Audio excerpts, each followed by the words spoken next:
Hi, everybody. This is Chris. This is Matt. This is Mark. Hi, Mark. And Matt, is this an interview? No. No. We don't do interviews. This Don't is do a this is a roundtable discussion. Yes. Where Mark, our guest for the day, has come back on the show graciously. When last we saw Mark, he was 30% through a Kickstarter for the game I've got playing in our lower left corner there, Nox Arhcaist. And we were 50 subscribers. So it's been 3 years. It's been a while. A lot has happened. Now, Time. I've got a splash screen up for the game. I think that's amazing. Is there more to the game than this splash screen, Mark? No, you see, actually, this is a common misunderstanding. The splash screen is actually the whole game. Oh. This whole thing about saving Valley from shadow and darkness everybody's talking about, that's just an Easter egg. That's I don't prologue. It's a splash screen with a game Easter egg. I love that. Yeah, I mean, ask any self-respecting programmer, and a game is really just a vehicle for delivering an awesome splash screen. Exactly. And let me say, this is an awesome splash screen. Thank you. Every time I start up Nox, this splash screen just blows my mind. It's so good. Glad you love it. A lot of teamwork went into this, a lot of combination of talents, and I actually didn't have much to do on the technical side. I was kind of playing project manager and coordinating the different skill sets, and I'm really thrilled with how it turned out. Great. Yeah, I don't want to underplay that project manager thing, because one of the things I think's really fascinating about this game, before we start talking to you, but I want to gush on your game for a few moments, because it's out, people can get it. Like we talk about the Bard's Tale trilogy being a great reimagining of a modern Bard's Tale. Like they updated those really well. And we talk about I'm trying to think of the other game. You know what I'm talking about. Yeah. Someone save me, Matt. Save me from myself. Lords of Midnight. Being a great modernization of a ZX game. And they're both games that already existed that they modernized. This is a game that never existed. But when I see that splash screen, I think of SSI Gold Box games. When I'm looking in the world, it feels like an Ultima game without being any of those games. It hits the tone dead on without just copying them. Thank you. Yeah, so you can't do that without having a good understanding of that sort of thing. So, yeah, congratulations.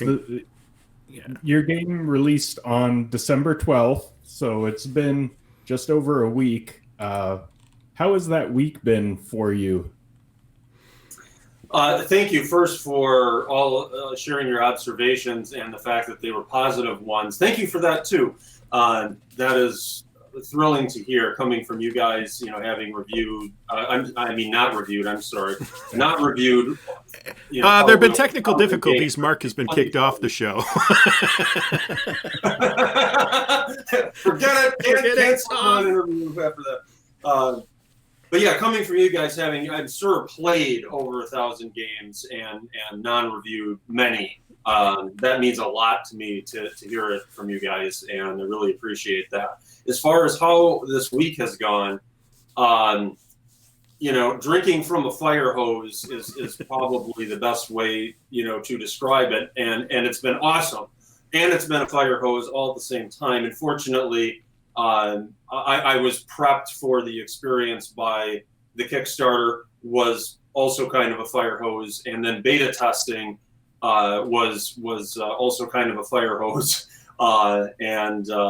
Each having some different dimensions to it. But I think the release has been the most awesome and the most intense, and I'm really thrilled with how it's all worked out. Now When you did talked you about start- us. Oh, sorry, Matt. Go ahead. I was going to say, when did you sit down and, because we talked to you 3 years ago when you launched the Kickstarter, when did you actually sit down and write your first line of code for Nox? Oh, good question. It's going to be either October or November of 2015. And the project wasn't publicly announced until March of 2016. So there's a good 1, 2, 3, 4-ish months prior to the first public evidence of it anywhere on the internet, where I was basically working on writing a prototype of the tile map graphics portion of the game engine, and that's what I was doing at that time. And yeah, like I said, I think first line of code is going to be somewhere in that October and November timeframe. And the first thing that I did was I seem to remember drawing a tree on the screen in the dimensions of a tile, and it's like, wow, there's a tree, and I know I can make more of them. Once I had that technique on the graphics demonstrated. Now, you had said, like, in our last discussion, you weren't a programmer. You were more of a financial planner and stuff like that. When did you start coding? Well, it's actually kind of a mixture of skill sets and time periods. I was programming as a kid in the 80s, up through my high school teenage years. Went to the local technical college here, Fox Valley Tech, which you guys are from Wisconsin, so you may have heard it.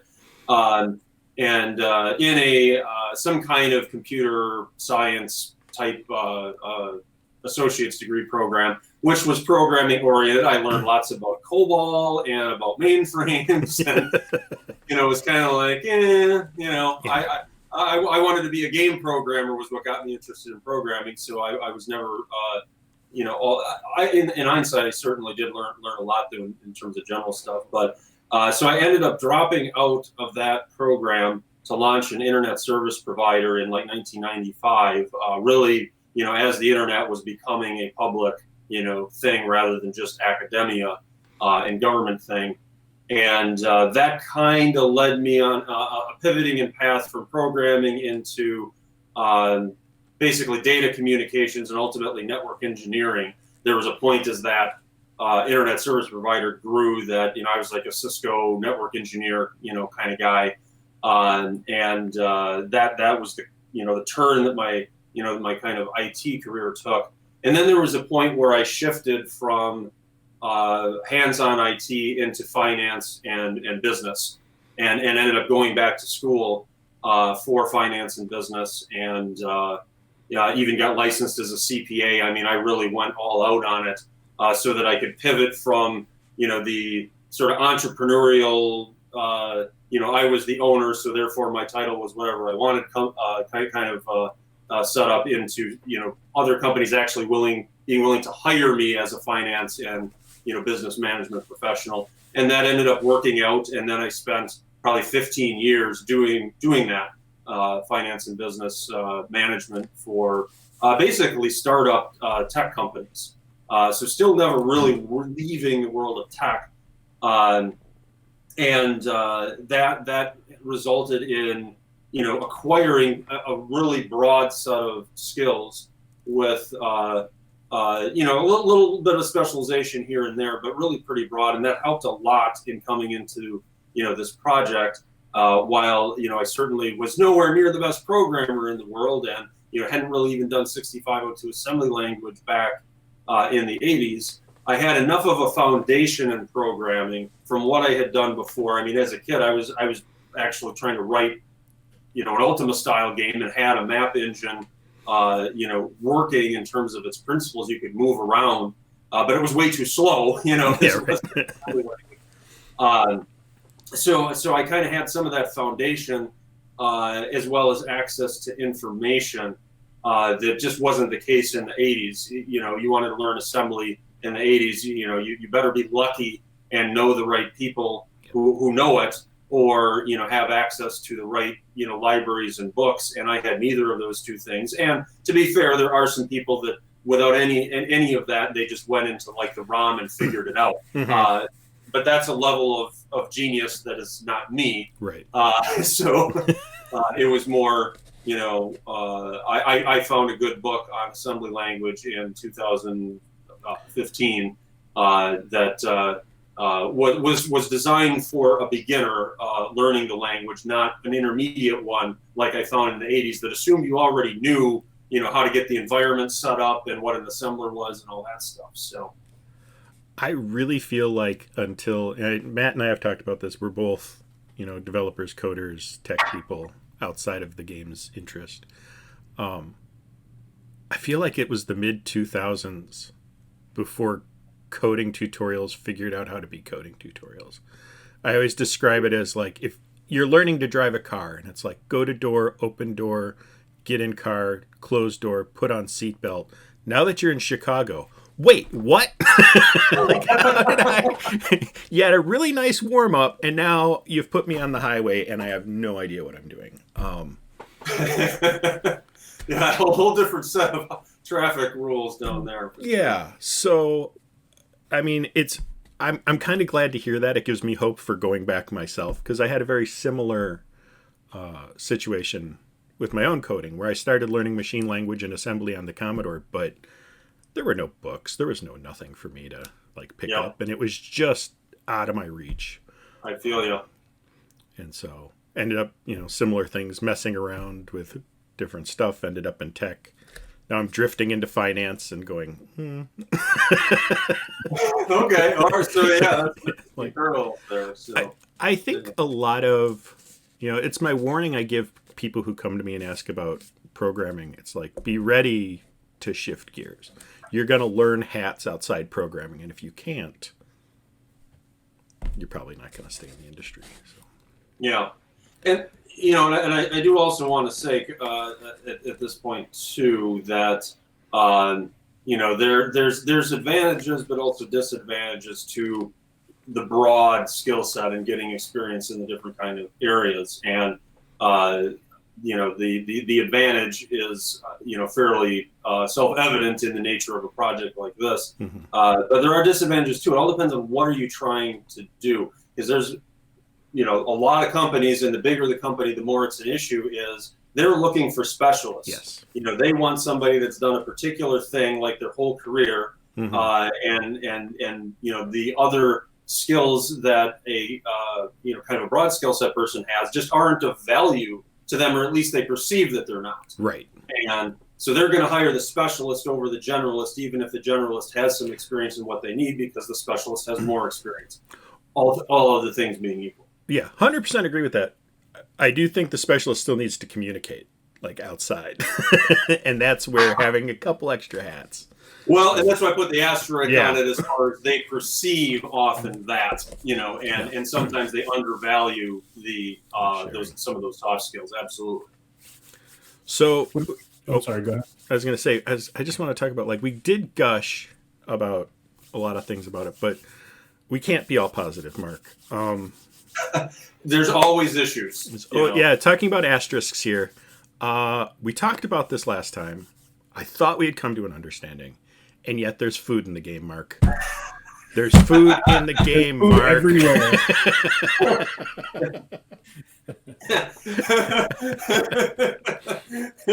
The pro-starvation movement did not win out in the end, as it turned out. Why don't you talk about that a little bit? I'm joking about the food, and that I think you did a good job balancing it. But I do want to hear how you got from there to there, because it is a big part of CRPGs. Sure. I came into the game design, the mechanics design, from a vantage point of probably defaulting to not having food, because I never found it particularly fun.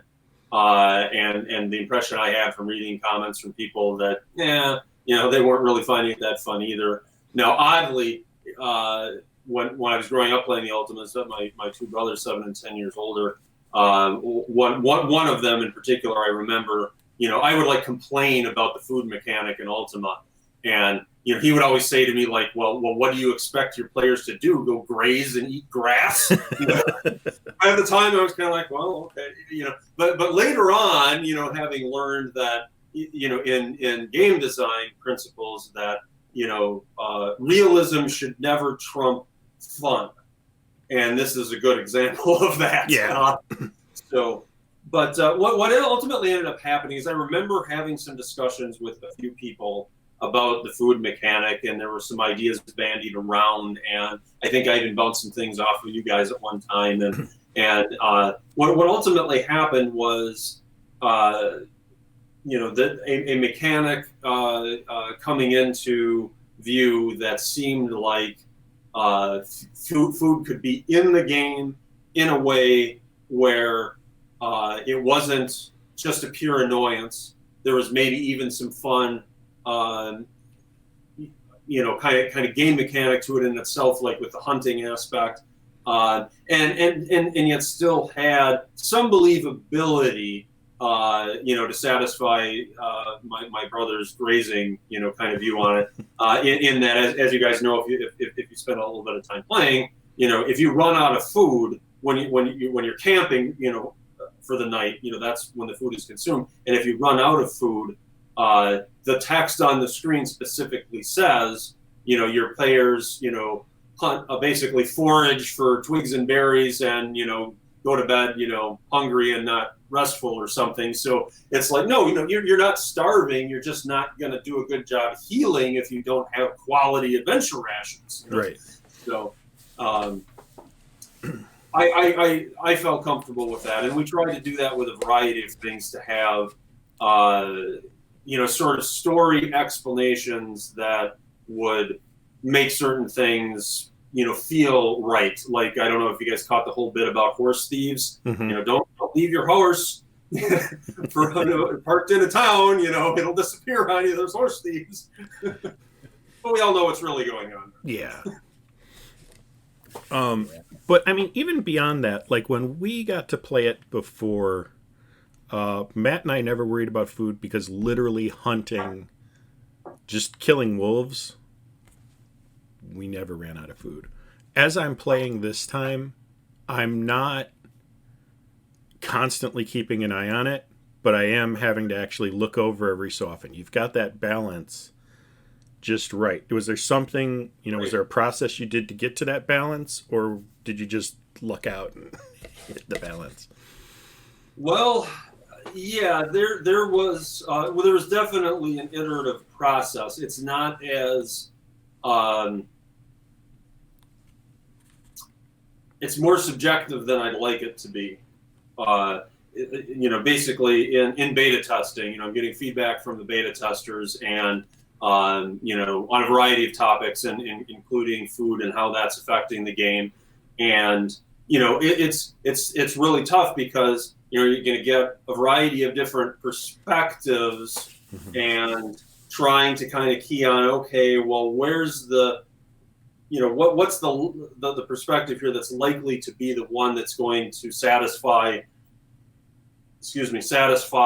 the greatest number of players, while at the same time, we're walking this tightrope between old school difficulty and incorporating modern sensibilities, and with the priority really being on the old school difficulty. But if it doesn't compromise that a lot, sure, we'll do some modern sensibilities, make the game more approachable. So there's all of those, really tricky high wire acts going on, in the context of, very disparate, feedback to go off of, and any change that I make to the balance at, that stage, it's tough because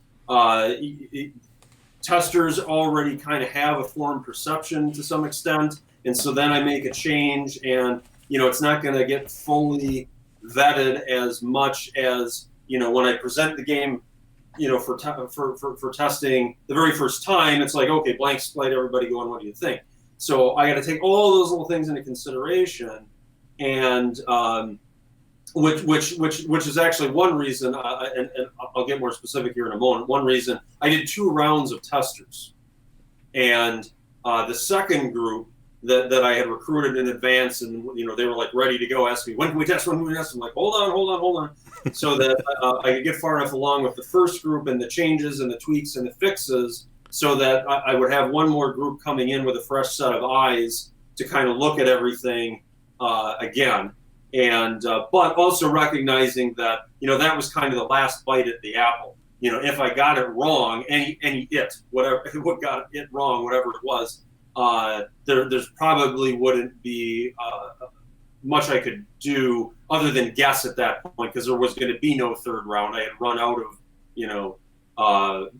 volunteers for the most part, unless of course I called you guys up, but then you couldn't be as objective and but anyway, I was going to say, did you run out?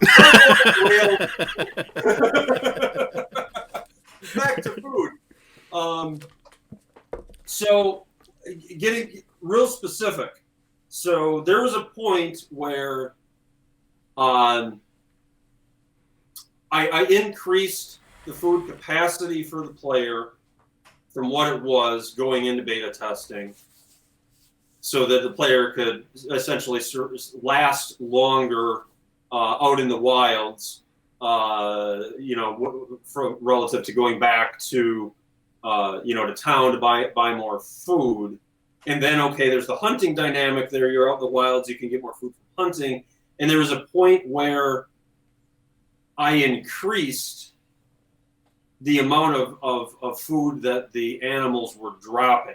Those were the two changes that I remember making, and it seemed to net out to a positive. Now, interestingly, I never really, I think, did fully understand how to reconcile that, though, to your observations in the alpha, where you're saying, hey, you were living off of food or living off of hunting without a problem. I think I had a theory at one point as to why that might have been, but now I've forgotten what it was.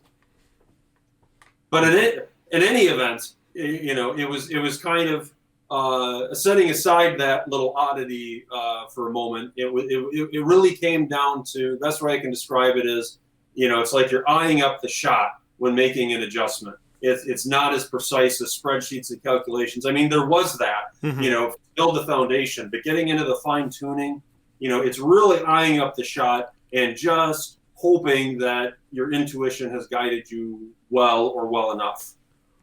Where did you come up with the idea for a second round of testers? I've never heard anyone mention that, and coming at it with fresh eyes, I'm just kind of, I'm a little miffed at myself. I never thought of such a thing. So, yeah, it just, as I was thinking through, basically process, risks, exposure, sort of general project stuff that I tend to do. It just seemed like the logical, thing to do after identifying, okay, one risk that we have is that, testers are going to look at it, we're going to make a bunch of changes, and then I'm not really going to know, until the players look at the game, because there's no fresh eyes, and then it just seemed to me to be the logical thing. It's like, well, if there's enough volunteers to recruit another group, why not have a second group? Mm-hmm. And it was really nothing more than that. I guess I got lucky. Just listening to you talk about it, it occurs to me that you've spent 5 years working on this game, and you've done financial projections, you've launched a Kickstarter, you've managed all these testing groups. I mean, the amount of work you spend on food alone is remarkable. What does it feel like knowing that you've put all that in, and that some person is just going to sit down and play it with no idea no concept of how much work you've put into it? What does that feel like? And while you're down there, let me kick you. I suppose I was really never sure how that was all going to work out. And, I would have had, let me tell you what has happened. What has happened is there's been a really wonderful number of people that have taken the time, whether it's on Twitter or an email or questions on a live stream, that have taken the time to really say what you just said. Say, you know what, I get it. This was a lot of work, and really awesome, and all of that. And I've been so thrilled and relieved to hear that over the last week, because I really didn't know, and definitely if it was a case where people didn't really like the game and didn't appreciate, those things. And, there was a bunch of negativity or whatever, you don't know. I mean, that could maybe if that had happened, I know I wouldn't have felt good about it. Obviously, being an adult, I would have dealt with it, but I probably would have gotten pretty bummed out on the whole adventure at that point, and just kind of said, all right, well, it's done, and move on. Whereas since that didn't happen, and there have actually been a lot of people who have acknowledged that, I'm just still having a blast. I'm engaged. We're looking at a software update to take care of some stuff, and the Nox Arhcaist train continues to roll because of the wonderfulness of the community that's really has formed and is forming up around it. Yeah, I think probably with the Apple II community being, kind of tight knit and loyal people, do you think that has contributed to the positive experience that you've had with Nox? Absolutely, and there have been people outside of the Apple II community that have been positive as well, which I'm really thrilled about as its own sort of category of feedback. But definitely, the Apple II community is really just amazing in terms of its camaraderie and helping each other, and positive reinforcement, and being able to really understand the level of work. The people that have actually done some assembly language programming, themselves in the Apple II community, obviously they can get it on a fairly direct level. Yeah. And I think that has been really helpful, and that's what got me going. That was the contact with the Apple II community in the early days. Discovering that there was one was huge, and I kind of sat down to write the game because I always wanted to, not really realizing to the extent that there was a Apple II community, a retro community, and just kind of thinking, well, I'm just going to do it because I always wanted to do it. And I knew I, still had a couple friends from back in the day, and okay, well, I'm fun fooling around with this. But if there had not been the community, I never would have made it through 5 years of this. I would have maybe done something, but it would have been nothing like this. That was a product of discovering the community, and it being such an awesome community. Absolutely made a tremendous difference. Would you do it again if you knew then how much work it was going to take to get here? Like starting out and just knowing the mountain ahead of you? It would have been hard to, go back 5 years and know what would be involved. It would have been hard to make the decision to make that level of commitment, just because 5 years is an awful lot of time, from one's life. So, if I knew how much work it was going to be, and I also knew how well it was going to be received in the end, that would give a more balanced, perhaps, perspective to the decision. And but I don't know. I don't think I could honestly say, absolutely no question, that I would have chosen to eyes open, get into it. It was definitely a process of, I didn't know how much work it was going to be. I got sucked into this, and that was it. There's a variety of key factors, and well, how did I get this thing to the finish line? And part of it was the different skill sets that are just very important in delivering a game project, whether it's retro or not. But then also there was just a sheer amount of stubbornness that went into it, that I have it wired in my my personality and DNA that I finish things. Not that I've never, there haven't been cases in my life, when I haven't finished, something like as a kid, but learning from, those experiences coming into my professional career, that's just been, part of the way I roll is I finish stuff, and unless there's an extremely good reason. And so when I'm like 2.5 years into this project and maybe feeling a bit, I don't know if burned out is the right word, but at a certain point, it just, there's always things that are frustrating, and there's always that feeling of like, where is the end? I can't even see the end, and I definitely credit an amount of stubbornness there, and just it's just not acceptable to me to invest 2.5 years into something and not finish it because I'm a bit worn out or something. It's just like, no, I got to keep going. I'm not going to let this investment go to waste, sort of mentality.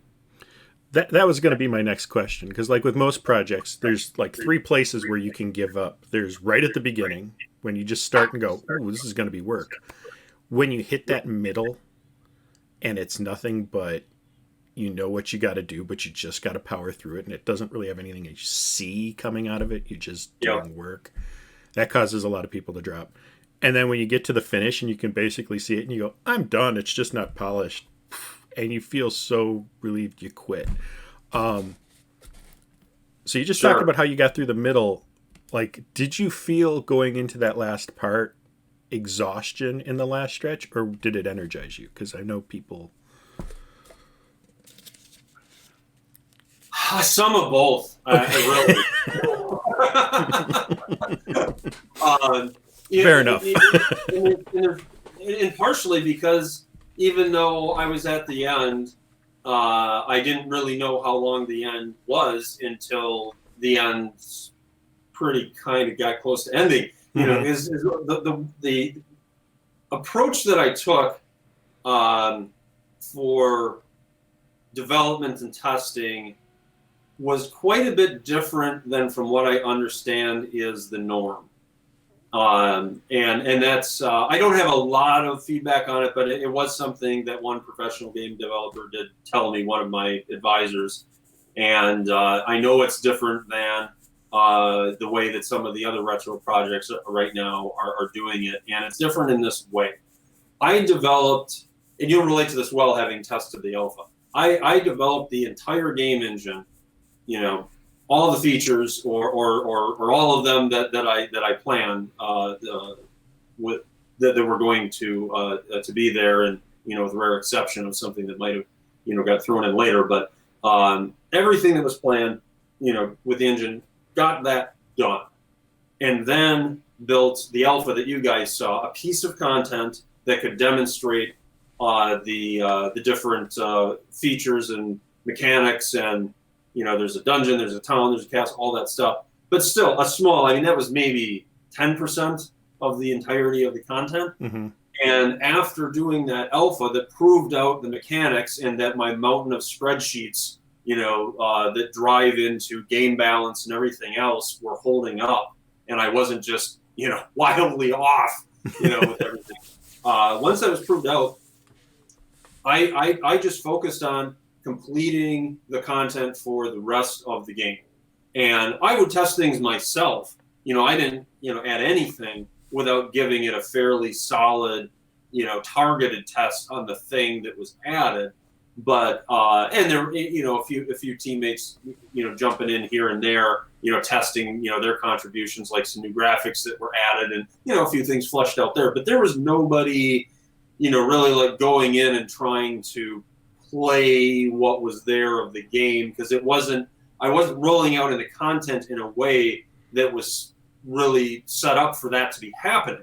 The content as I rolled it out, what I was doing when had to do with what's the most efficient path to the milestone of all content to complete, not laying it out in a way that was going to be conducive to sort of like testing in parallel going on. Mm-hmm. And it was only after all the content that was complete that I then played the game myself, start to finish, flushed out, a bunch of bugs. And then after I did that, I turn it over to my team for 2 weeks, and they hammer on it a bit, flush out some more bugs, and then turn it over to the beta testers, and then that process rolls. And my understanding from the way the other retro projects are doing it, and talking to this particular project advisor that's a modern day professional game dev, as well as somebody who was doing programming on games in the 80s and 90s, is that this is not how it's usually done. The rollout is usually more, you're going to get enough of a frame there to hang some content on, and then you're going to kind of do some more engine features, and you're going to do some more content and navigate through it that way. And for whatever reason, that did not feel to me like the best way to manage the risk of the project. And some of the reason for that may have to do with, basically, this is the first time I've made a game, Mm-hmm. a full game, and that's going to come with it some unique risks, just in the form of not knowing what I don't know potentially in certain areas. So I felt really uncomfortable with the risk associated with kind of rolling out content and features in parallel, because it's like, okay, but how do I know what content to make if I don't know for sure what features are going to work out? I just couldn't wrap my mind around the risks associated with that. Right. But the result that had by doing it the way that I did, of build engine, all of it, build content, all of it, then do testing, it was kind of a big bang approach. Mm-hmm. The beta testing started in mid-August, and the date that we had told, last date that we had told our Kickstarter backers was end of August, for the delivery. And I knew, okay, people are going to be understanding if there's a little bit of a delay. But I'm sitting there thinking, in August, because of this big bang approach and not having been through it before, it's like, well, what's going to happen? Here in beta testing. Am I being just ridiculous in thinking that we're going to hammer this out in a couple of months and have this done yet this year, or is this going to drag on for another year because that's just how it's going to roll with testing and fixes? I just didn't know. Mm-hmm. And so that's what loops back to the core of your question, as far as how was I feeling in that end stage, is even though now I know I was in the end, I didn't really know for sure that it was the end. For all I knew, I had another year to go, just a few months ago. Right. Did you have a preference as to building the game engine or generating the content? Is there one that you were more engaged and interested in, or was it just like the same thing but different? Yeah, well, that's a great question, because I certainly, the developers I've talked to that are doing retro projects where they are in fact doing both tend to have a preference. And I'd have a hard time, if I was doing one or the other, I'd probably have a hard time deciding. I really fundamentally enjoy doing both. And it was a really fun experience in really both ways.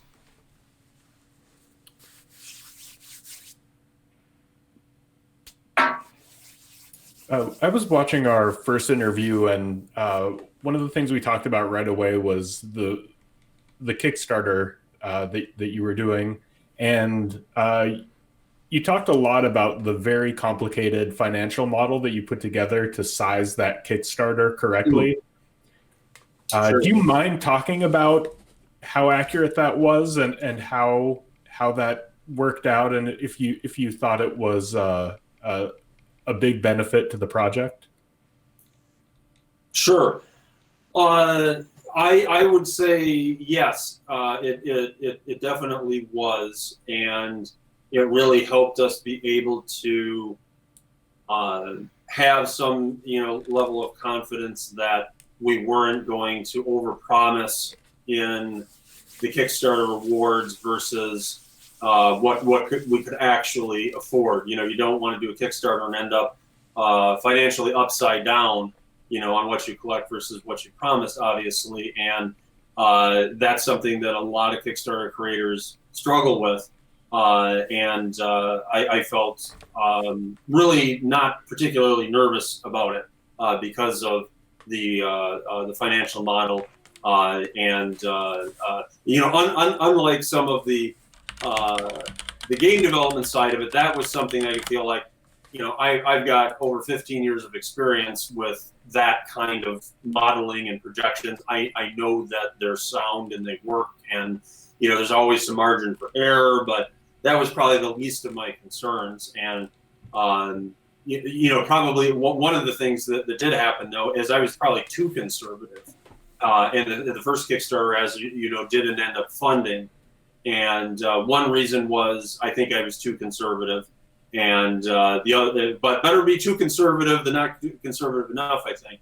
And then the other reason, which could be a whole other topic, is just that I don't think we had enough community reach at that point to be able to make it happen. And but all that being said, the experience of the first Kickstarter was really instrumental in broadening our reach. So that solidified for me kind of a view on Kickstarters is if you do it right and you leverage it, doing multiple Kickstarters it's not a failure when the first one doesn't fund. If you leverage it, it's a stepping stone. It's really a marketing campaign that then is a stepping stone to then a subsequent campaign.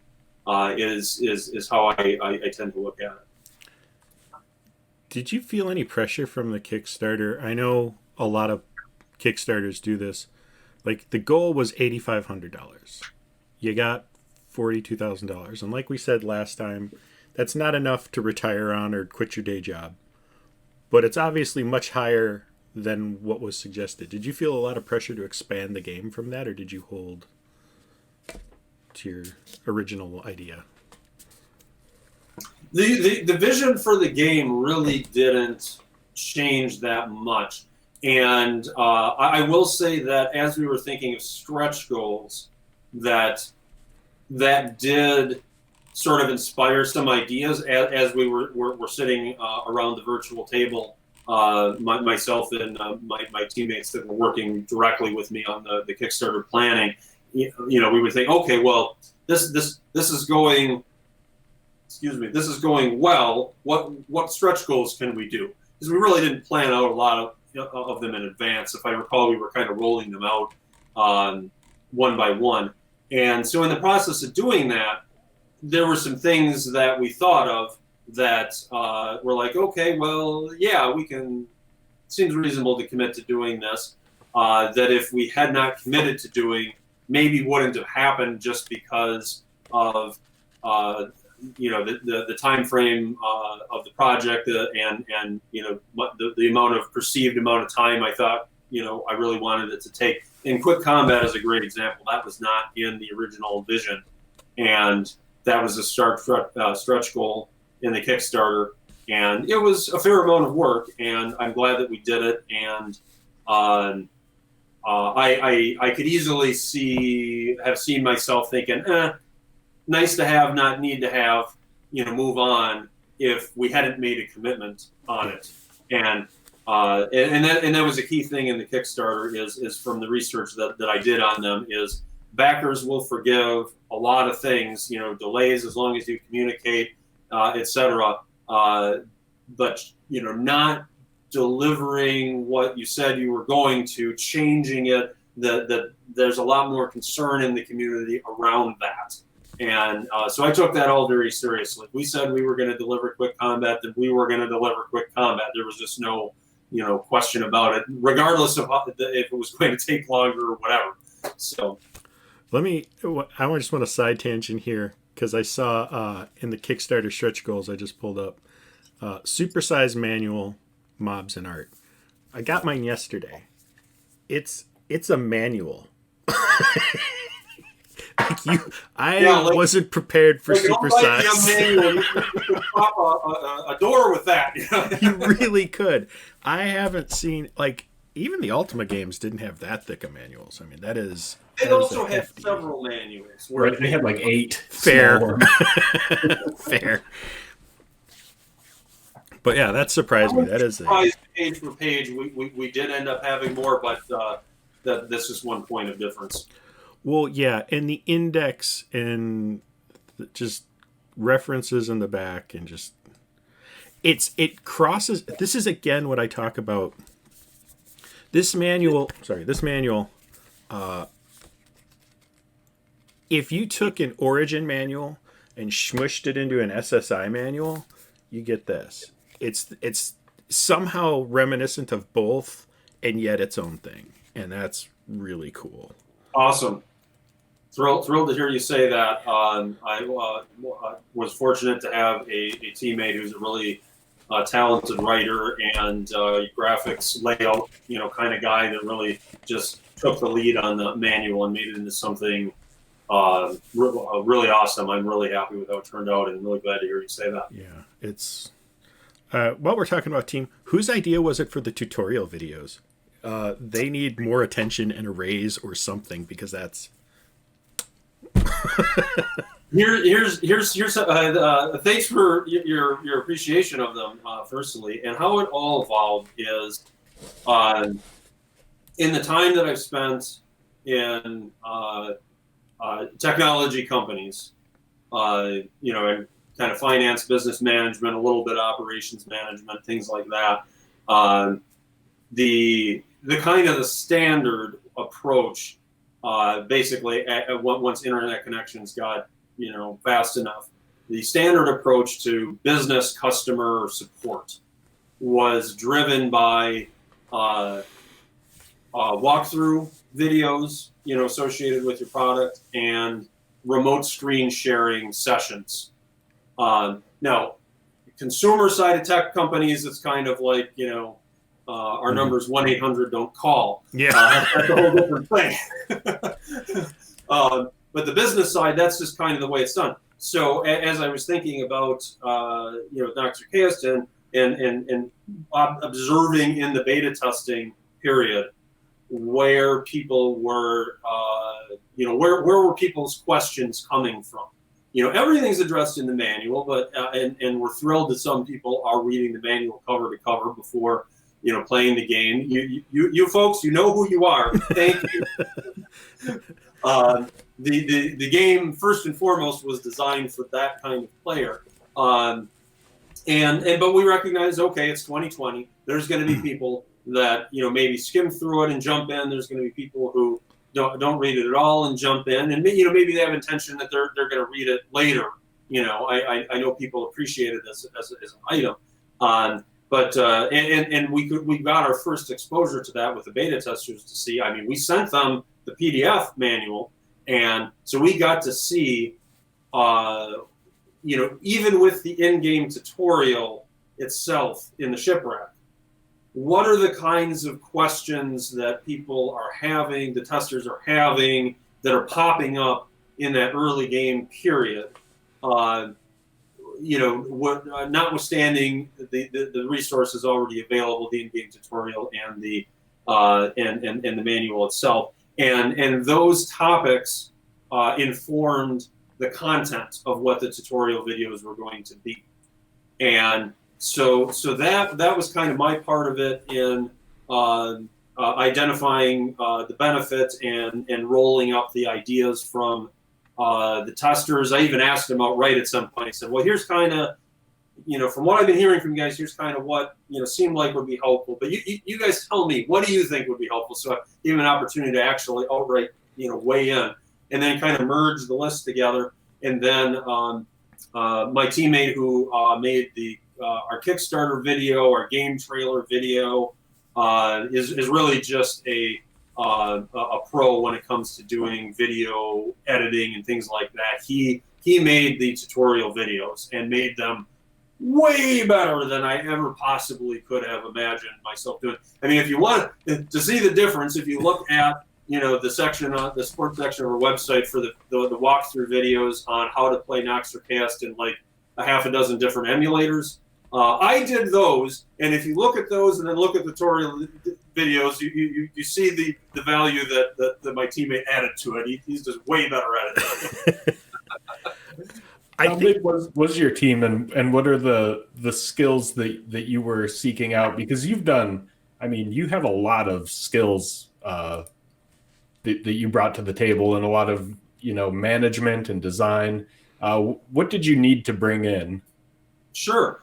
So that's a great question. The answer is that there's 11 total team members, including myself. And sort of the dynamic between, what skills was I looking for, or did I end up recruiting relative, to my skills? Really, what it was a function of looking at, okay, well, where are my strengths? Where are my weaknesses? What are the things that, okay, I can do it, but somebody else is that's their specialty, their strength is going to probably do it a whole lot better. That was kind of what guided the process. And as to what some of those skills were, there's probably 10 examples here because each person brings something different, but I'll go through as many as I can think of offhand. One is in-game graphics. The early graphics in Nox Arhcaist were ones that I did. They were programmer art. I know you guys are familiar with programmer art. You've seen plenty of it in the games that that you play. And it was probably, arguably not bad. It looked an awful lot like art that I've seen because I'm not an artist, but I know where to put pixels and bits and things and all that.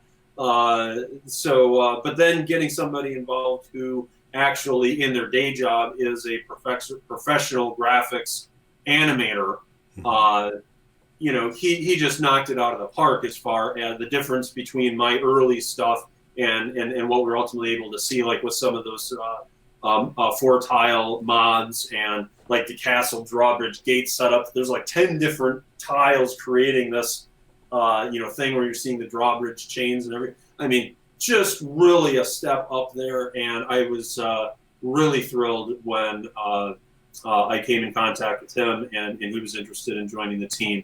Another area is music. No, music is actually an area where if it wasn't for other people, there would not have been in-game music. That's actually probably the one area where I couldn't have even fumbled my way through. There just would not have been any music in the game. But for some community contributors and one of my teammates who's a professional musician, we have music, as well as music for like our promotional videos, game trailer, Kickstarter, and things like that. Another area is print art, things like the box cover, the manual. We got the box here. Chris showed the manual before. I can't do anything like that. I mean, that's the, I'm not an artist. So that's actually probably another one where I couldn't have even really fumbled around with it.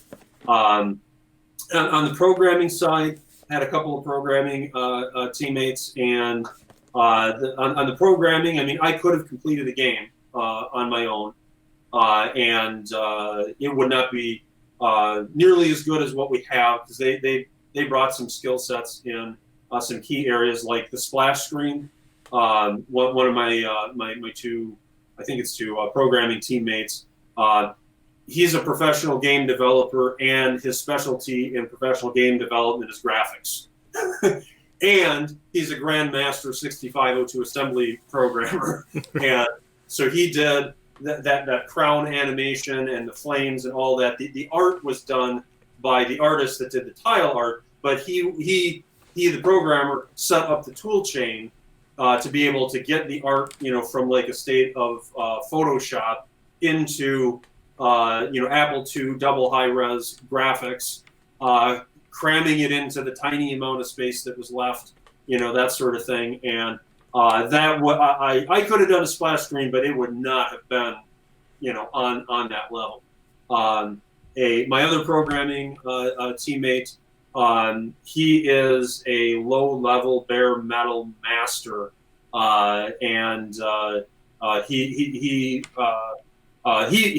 I wrote a bootloader for Nox Arhcaist on my own, which was a really interesting exercise, spelunking through old news groups, piecing together, information on how to, basically boot code on the Apple II without an operating system.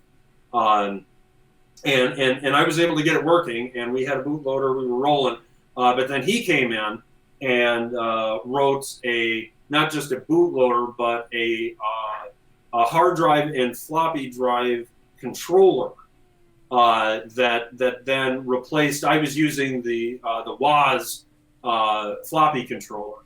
Didn't have hard drive support at all, and he comes in, he writes, rewrites the bootloader, and does this more advanced floppy controller, which is like 7 times as fast as the floppy controller being used in the 80s. And the entire game design is benchmarked off of floppy performance.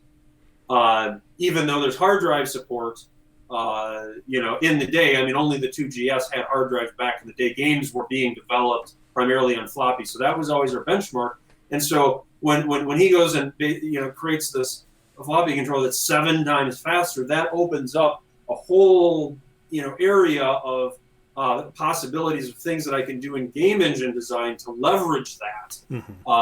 For example, in combat, I know you guys love the lightning bolt spell effect, and there was some really innovative technical programming I did to make the lightning bolt work, and it rests on the foundation of this floppy controller, because there isn't enough memory there's not enough RAM in the computer with everything else going on to be able to hold that code to execute the lightning bolt and also the fireball and all the other spell effects we have. All those are loaded from disk. So when you cast a spell, there's a quick disk load to pull in, a block of code for the spell itself. And, architecturally, mechanically, that could have been done in the 80s, but using the floppy controller in the 80s, it would have been too slow. It would have been unacceptably slow. But with the floppy controller my teammate developed, you probably haven't played it necessarily on floppy, but if you played it on floppy, people who have played it on floppy, they're not noticing any delay with that. It's all smooth and fluid and great. So that's again another example of where it was an augmentation of my skills in an area where it went from acceptable or good to absolutely awesome because of a person that was better at some things than I was. I mean, you got a good team. The other thing you managed to pull in a lot of people on are like cameos. How did you go about getting so many names as NPCs in the game? Yeah. So here's how I would describe that. And I assume you're talking about like Lord British and Steve Wozniak and Carmack and from watching Twitter, this isn't I put them in the game because I thought it was neat. They know they're in the game. Yes, all arranged in advance with permission. The best way to describe how I did that was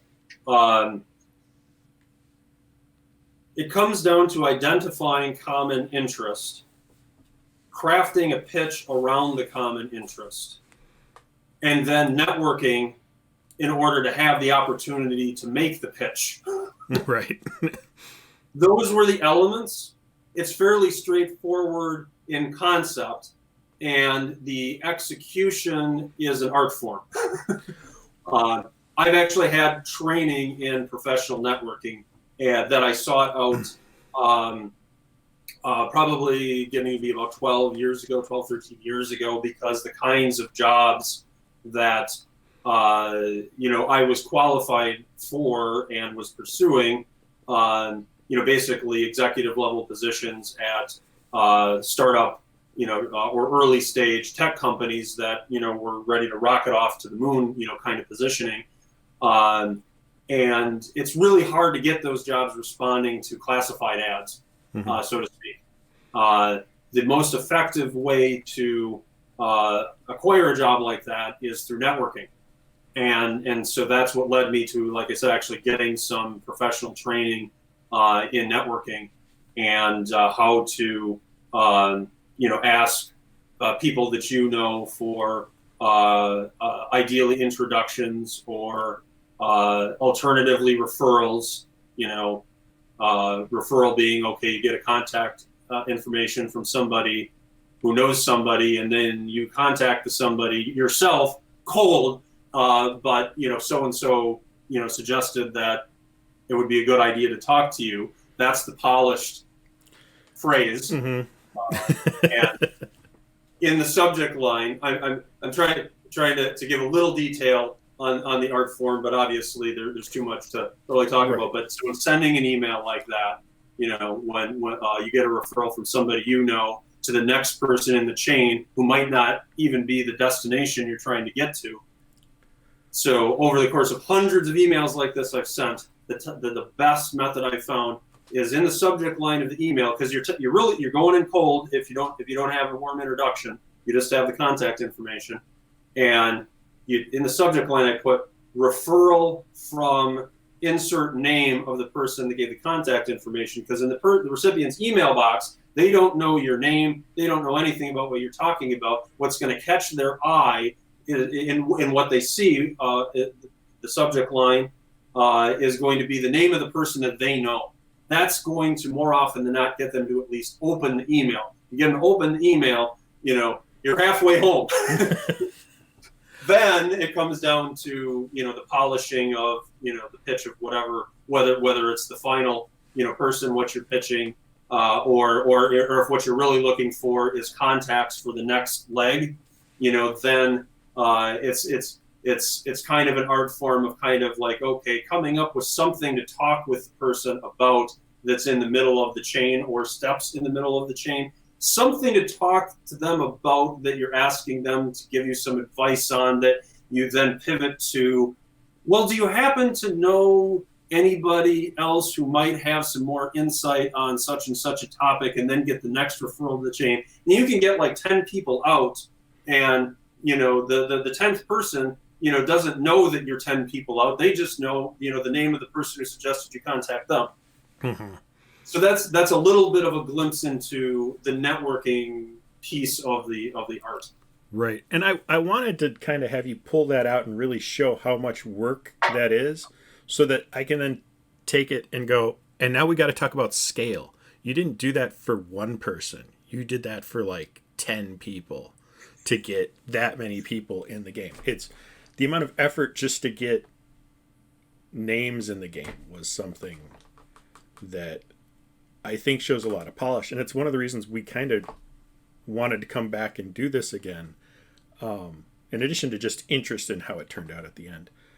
But I see a lot of Kickstarters start up and try and make that initial push, and they end up being a game that's a game. But I don't want to let the amount of work go unnoticed. Thank you. Do you keep in contact with any of those people? Like, do you kick around floppy controller stuff with Steve Wozniak or anything like that? Please say yes. Please. Also, lie if you have to. Yeah. Well, I don't have to lie to give you an answer that is partially satisfying, at least. Steve Wozniak, no. Very minimal contact there. But very much appreciate that he took the time to do what he did, allow his character to be in the game, and then announce that. I mean, thank you, Steve. That was totally awesome. And he's so insanely busy that I understand he doesn't have a lot of time to talk with me about stuff. Other people I do have more of an ongoing dialogue with. Richard Garriott. Rebecca Heineman, Dr. Katz, there are some, even Robert Woodhead. I've exchanged a few rounds with him, the co-creator of Wizardry, and was able to help in convincing him to come to Kansas Fest next year and be our keynote speaker. And that's been really fun, with actually quite a few folks from back in the day being able to talk with them a little bit about stuff, and actually I had quite a lot of contact with Dr. Katz. That's I don't know when you want to talk about it, but there's you'd ask if there's any other technical things other than the lightning bolt to keep an eye out for, and he's right in the middle of a big one. Okay. Hey Chris, I think the video stopped. I'm sorry to interrupt. Whose video stopped? The video. I don't see the video. I see what you're saying. Okay. Go ahead, Mark. I'm sorry. Sure. So it starts with a demonstration. I've got a real Apple IIe over here.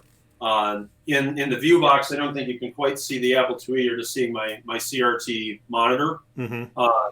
I'm going to tilt it just a bit temporarily to prove it for the audience here that this hopefully this looks enough like an Apple IIe to. Oh yeah. Yep. I'd know one anywhere. To be believable. All right, getting my camera back here. Okay. All right, so I'm going to reboot the game, and we're going to see the splash screen and also the sound. Love that noise.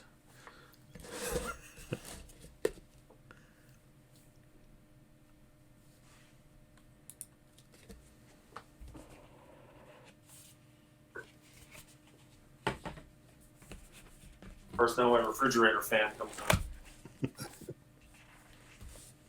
Nox Arhcaist.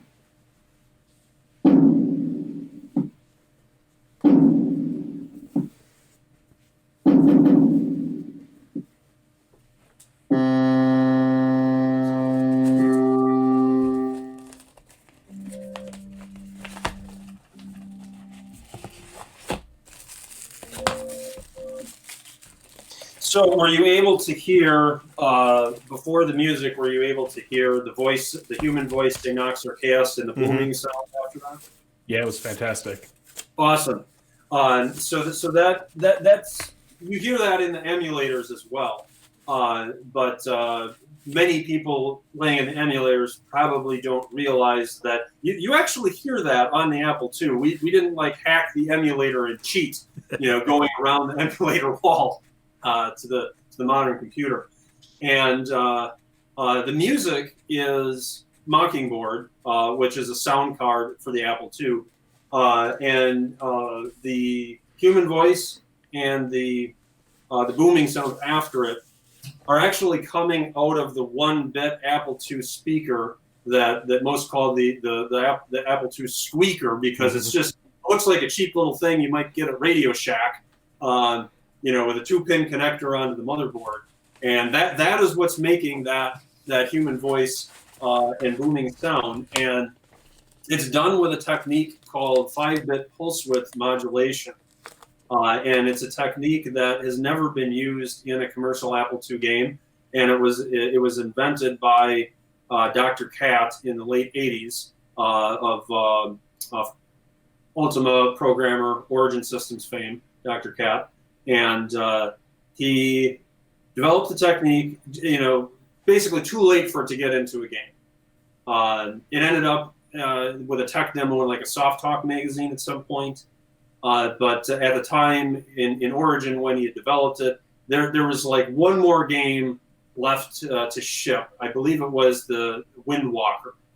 And it was late in the development phase of Windwalker when he came up with it, and the main guy in the Windwalker project is, as you may know, Greg Malone, was a little bit, at first, as Dr. Katz tells the story, I've never had opportunity to talk to Greg Malone, but as Dr. Katz tells the story, he said that Greg Malone didn't believe that it was possible. He's like, there's no way you can do that, produce that kind of human voice, Apple II like that. And he was kind of like, all right, well, if you can get it to work, I don't believe you can do it, but if you can get it to work, I'll buy you a cheeseburger, and we'll see about getting into Windwalker. We'll have to see on that. So Dr. Cat gets it to work, does basically the impossible, what's supposed to be impossible, but does it anyway, and goes back to Greg Malone. And Greg was concerned about putting it into Windwalker because it was just too late in the development stage, didn't want to risk problems, etc., understandably. And so it never makes it into Windwalker or any other game as a result. And Dr. Katz says, to this day, Greg Malone owes him that cheeseburger. So, Still me a burger. Greg, if you're listening, I would love to hear your version of events. That was how Dr. Cat described it. Come on our lovely show and we'll talk about cheeseburgers. Yeah, come on, Lost Sectors of Matt and Chris. Let's hear it. I love Windwalker. I'll talk to him about that all day. Yeah. I love to hear about the game on Mobius and all of that. So in any event, there was a point in Nox Arhcaist development where I got into contact with Dr. Cat, and he told me about the technique, and was like, this really needs to be in a commercial Apple II game. And I agree. I'm like, yeah, that would just be totally awesome.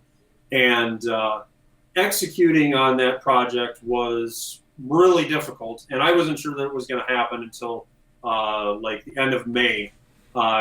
It was kind of technically a nice to have, non-critical thing, but yet it was like, man, we really want to have this, and we've got our release timeline kind of chugging along, and there were some people involved in doing it that that were not me, that had key contributions, that their availability was kind of unclear, and understandably they were kind of volunteering for it. So we really didn't know until towards the end of the project that it was going to be in there. So thrilled that it was. And what I'd like to do, because I mentioned the fact that it's in it, the technology, 5-bit pulse width modulation being behind it. I have talked about that a little bit before. What I haven't talked about before was, one, the cheeseburger story. So I'm glad I remembered that to get that out there, because that's just fun. And then secondly, what I haven't talked about yet ever with anyone is, more specifically, how does 5-bit pulse width modulation, beyond just the term, how does that actually make this Apple II squeaker that looks like this thing that you buy from Radio Shack, how does it actually make it do that, when we all know sounds from Apple II games and what they're capable of? It's just a night and day difference. How is that possible? So I'd like to take a moment to just dive a bit into the technical side and talk about that a little bit. So one reason, one thing involved with this is it takes up most of the memory of the computer to have the double high-res graphics animation going on in the splash screen, and the sound data that drives the 5-bit pulse width modulation. Most of the memory of the computer is used up for that. So in terms of practicality of using this sound technique inside of a game, not just in the splash screen, it's really not very practical.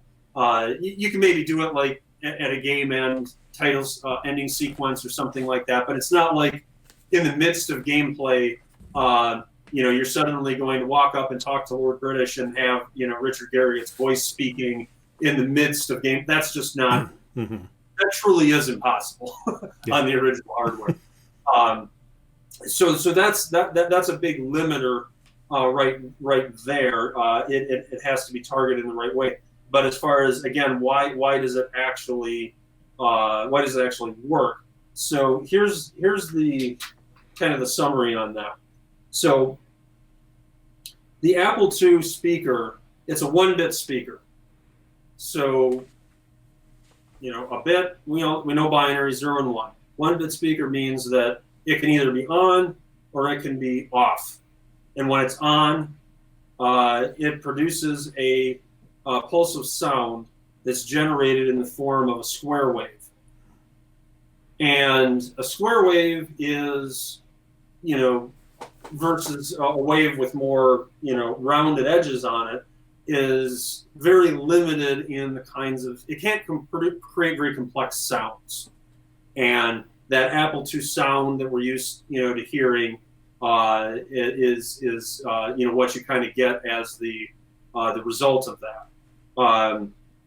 But if the speaker is toggled off, and the speaker toggling is controlled by basically loading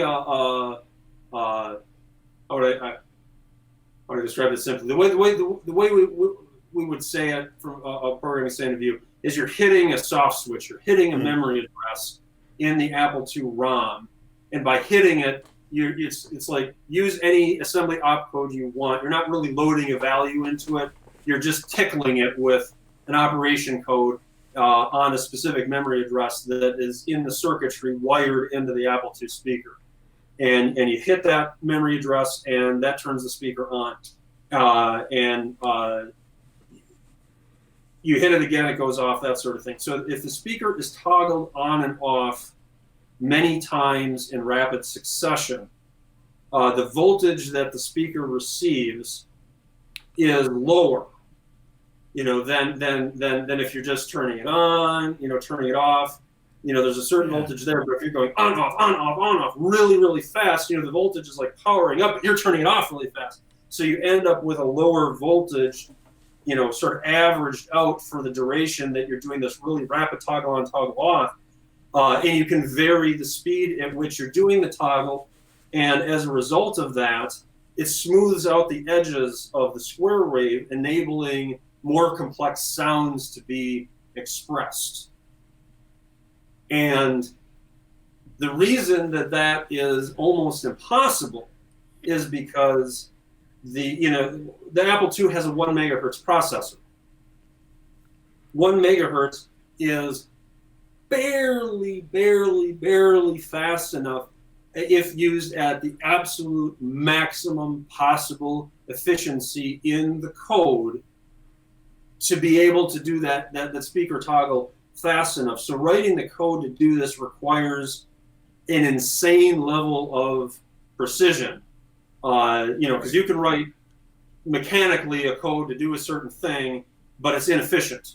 You guys as programmers, are well familiar with that. Or you can write it more optimized, and it's more efficient, and it runs faster, takes less memory. Things that in modern computing, is not as relevant anymore, but is absolutely critical in the 8-bit platforms. And then go from it's critical in the 8-bit platforms into coding a technique like this. It goes from what's past critical. Whatever's past critical, that's where it is. It has to reach the absolute maximum possible efficiency, and in terms of the opcodes used and the bits that are being fiddled, and let's use an opcode that shifts a bit into the carry flag register on the processor, because we can then pull that bit out, and it's going to produce the right value in something else down the line, which takes less clock cycles than if we had just loaded a new value into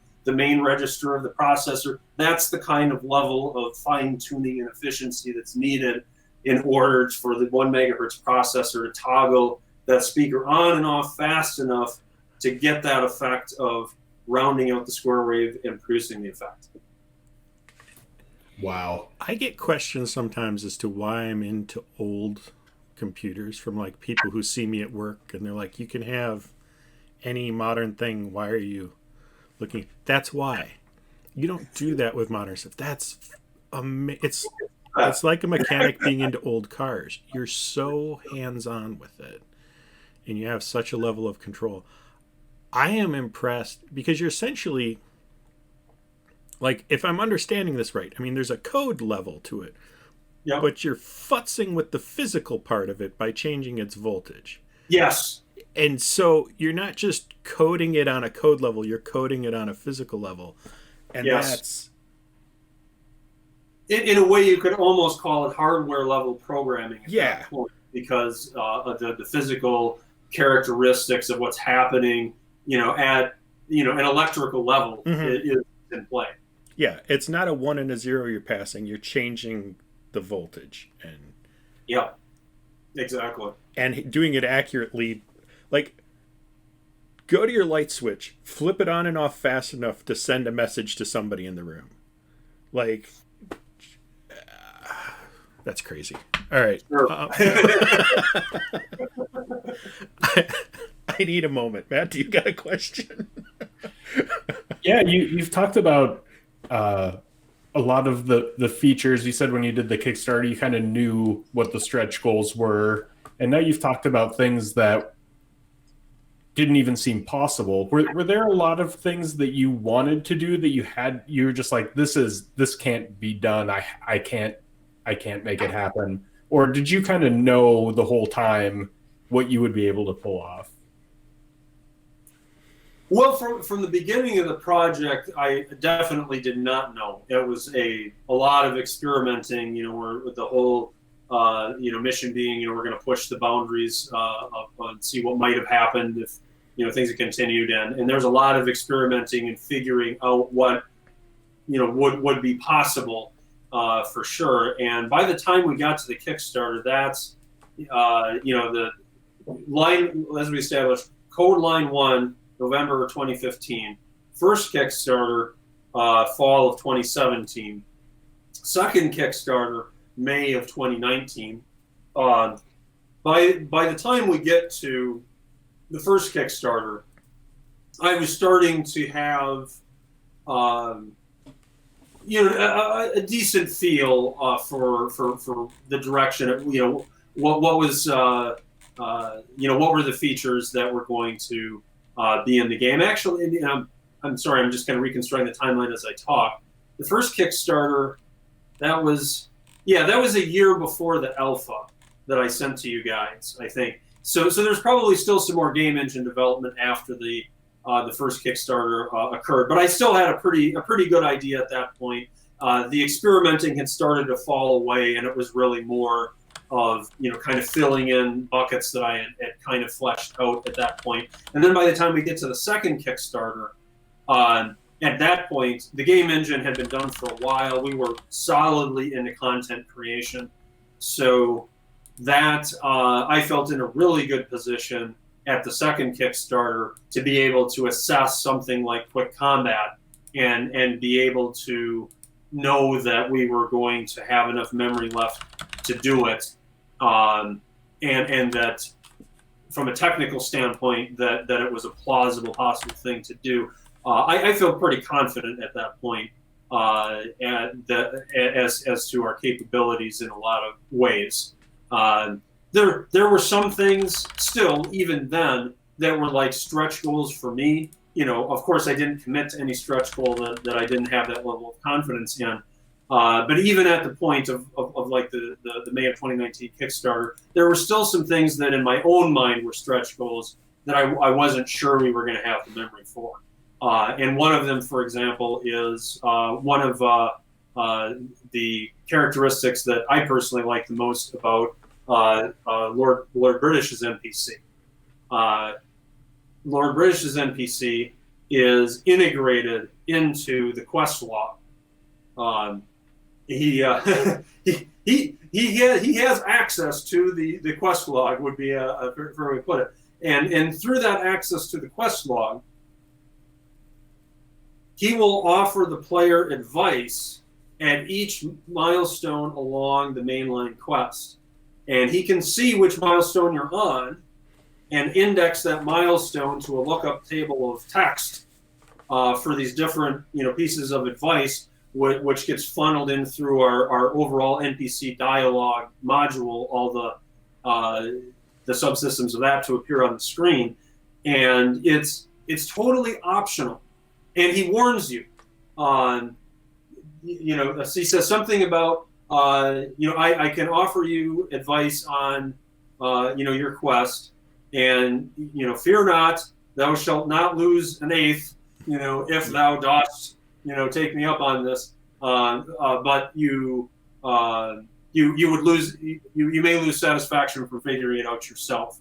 I breached the fourth wall just a tad there because I wanted to make sure the player got it and they understood that nothing's bad going to happen if you ask for this, but basically think of it as like a hint book in game. That's what you're doing. And when I wrote that in 100% lore voice, most of the testers weren't understanding. And I thought, I hate to peek across the fourth wall, but it's more important that they understand. So that's what we did. No, I wanted to, that sort of folds back into something I wanted to say about the videos, the tutorial videos. And like everything you've said, I've got like 5 things that go off my head about it. One is finding the journal in there I thought was interesting. Like when you have a lot of these old games, there's no in-game journal. There's no way to remember where you are. And I haven't done enough with it to know how thorough it is yet, personally. I'm still playing my way through it. But I liked the thought that I can step away from this if I need to and come back and have something that reminds me what I'm supposed to be doing next. And then I found Lord British, and it's like, okay, there's an in-game advice system that isn't cheating. And this ties into the tutorial videos because one of the things I've always found, like when you get stuck, and I think I've told you this a couple of times, you asked me some questions like, what about this? And I'm like, they're just going to look it up on the internet. Like, don't worry too much about it. People are just going to look it up on the internet. But it's frustrating because you go to look something up on the internet for the one thing you want and you get 5 other clues all the way around it. And when you have an official source that says, this is what you need to know, I know I'm not going to have anything spoiled. Yes. And if you do it through an in-game mechanic like we did with Lord British, you don't even have to worry about, okay, so you've got your official hint book, but I'm thumbing through it, and whoops, I saw something I didn't intend. Right. Like, I think about Seventh Guest, where there's that book that helps give you clues. I never felt like I was cheating because the game gave it to me. The game's like, here's an out if you're stuck. We're not going to stop you. So I wanted to call attention to that because I hope more companies do the tutorial videos because, man, that's such a good idea. I think it's been very well received, and I agree that should be something that would be great to see with more games. And on the in-game advice mechanic, in the development stage, really getting more into the testing stage, and going through the process of, okay, like the first person winning the game for the first time and the second person, things like that. I felt more comfortable leaving more difficulty in some of the, especially, late middle game and then full on late game stages because of the advice mechanic. Is that the first person to win the game is a veteran, CRPG player, and game developer. From back in the probably the 90s and beyond. And I don't know that she's done a lot of retro game playing in recent years, but very seasoned person, as well as tabletop gamer. The kind of person that I thought, okay, this game is designed for people like her. As far as the background and the experience. And there were points where she got stuck, and they were probably arguably in the sort of unlimited time or not near unlimited time or dynamic of being like a teenager playing games like this.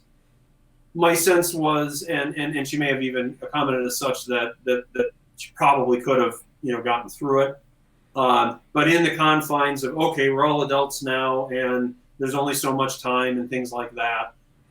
Even though she was putting in, a lot of time, doing it, she ended up using the Lord British hint mechanic on some of the more difficult ones. And like I said, I felt I would have had a really hard decision to make were it not for the mechanic, as far as whether to make those puzzles at that point easier or not. But because the hint mechanic was there, I could feel comfortable with, okay, worst case, that's going to be there, and people are going to. I don't have to worry that that it's too hard even for old schoolers within the confines of modern timelines. Right. I want to side talk about the modern timelines for a second, just because if you're coming to this because you've found Nox Arhcaist recently and are thinking about getting into retro games, I want to explain sort of how they used to work, where first they were often our only game we had to play. So we were going to hammer at them for a long time. And sometimes you would walk away from it for months even and just think about it. And, you know, you'd be in the middle of class or eating dinner or something else a couple months after you hung it up and gone, I know what I got to do. We don't give ourselves the time to do that in these games anymore. I wouldn't approach Nox that way. I don't, based with the advice system, I can say you're pretty safe. You're going to be able to just play through it. But if you're playing one of these old games and you hit one of those moments and you're like, I don't want to do that, don't feel bad about looking it up. It's just not that kind of era anymore for game playing. So, yeah. And that kind of folds into, I know you told us, you either told me an email or you told us last time, you haven't been playing games since you started Nox because you wanted to get through this. Did you make it all 5 years without playing anything else? Did you occasionally give yourself a reprieve? Twice. And you know, I was asked this question the other day, and I forgot about the second time. So for anybody who's watched both, there's not. I don't think there's anything more falling out of the woodwork here. It was just twice. Once was when Shroud of the Avatar came out, and I had backed Shroud of the Avatar. What was it, 2012 on the Kickstarter? I had been looking forward to that, you know, long before the Nox Arhcaist project existed, essentially. So I said, you know, I'm just not going to miss this. So I took a couple months actually, and really just focused on playing that. Had a good time playing that, and you know, was then eventually happy to come back to the Nox development and roll on from there. So there was that, and then after that, I don't know if it was a year and a half after something. You might even remember this because I think I emailed you there. I took a month off to play Wizardry 1, and that was I don't remember why I did. I just did, and got through it without looking anything up. I got down to the lowest level dungeon, and then I saw the XP curve just go insane. Where it was like, okay, to grind my way through this point, I would just have to spend an absolutely ridiculous amount of time. Yeah. And I was surprised that I didn't hit that kind of a moment until, you know, like the lowest level of the dungeon. It had been so long since I played it, but I was like, okay, well, I was surprised I got that far. But then I hit this wall of XP gain required. And then I remembered there was something goofy that you could do with the bishop to get like an insane amount of experience. I couldn't remember what it was, so then I looked up the bishop thing. Yeah. And then use that as the way to get past the XP wall to then win the game. So, which I hadn't done. I never won it as a kid, so I was actually pretty happy with myself that I was able to get through that without looking anything up. And then I had... So the bishop thing, that reminded me, once I was reminded of the bishop thing, I was like, okay, I've got to ask Robert Woodhead what happened with the bishop thing. So I did, and I have to reach back in my memory for what he said. It was something like, it was an out-of-bounds array lookup, and because it was like identify... item number 9 or something, and whatever the number was you were putting in was outside of the bounds of the array. And Wizardry was written in Pascal, as you may know, which has safeguards, but he had turned off the safeguard on out-of-bounds array lookup for some reason or another, and everything just went off the rails at that point. So I thought, okay, well, that was cool to know, what happened there. It reminds me a little of the story about Civilization, where when you hit the nuclear age, everybody's war aggression goes down by 2 notches. Because once you can drop nukes, everybody's like, let's think about this before we start. Yeah, maybe not, yeah. Yeah. Gandhi was so low that going down 2 flips them back up to the top. So when you hit the nuke age, Gandhi goes nuke crazy and starts bombing people. Oh, that's awesome. Yeah. I brought that up because I only vaguely remember hearing something about Gandhi and going nuke crazy, but I never knew why. That's why. Okay. That's great. So now that you're out, and I know you've got a little bit of, post-launch wind down with patching and interviews. Thank you again. What are you looking forward to playing? What are you going to do with your time off? What are you going to go back to? Sure. So, playing some games. That's a big one. Also want to revisit reading of like fantasy adventure, sword and sorcery books. It's another hobby of mine that I've neglected. But I'm probably going to start first with doing some game playing. And there's a excuse me, a really a list so long of games that I want to play. I don't know. I obviously have to be selective.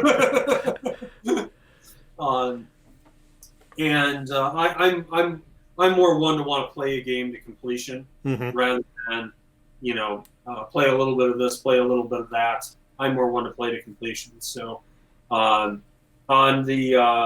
terms of modern games, 2 that are really on my radar is John Romero's new game, Empire of Sin.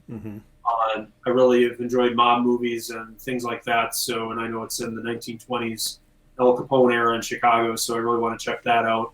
And whatever the newest Civilization game is, whatever the newest Civilization game is that Sid Meier was directly involved with, I don't even know if he's still involved in them anymore. But whatever that is, I want to play it because I've played lots of iterations over the past, and I've always enjoyed kind of going to the next iteration and see what they've upgraded with the mechanics and the graphics and the sound and this and that. So look forward to doing that.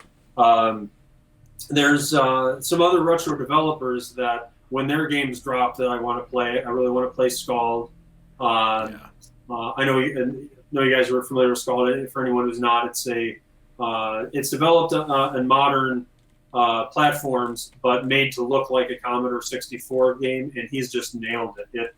The look and feel is spot on for that.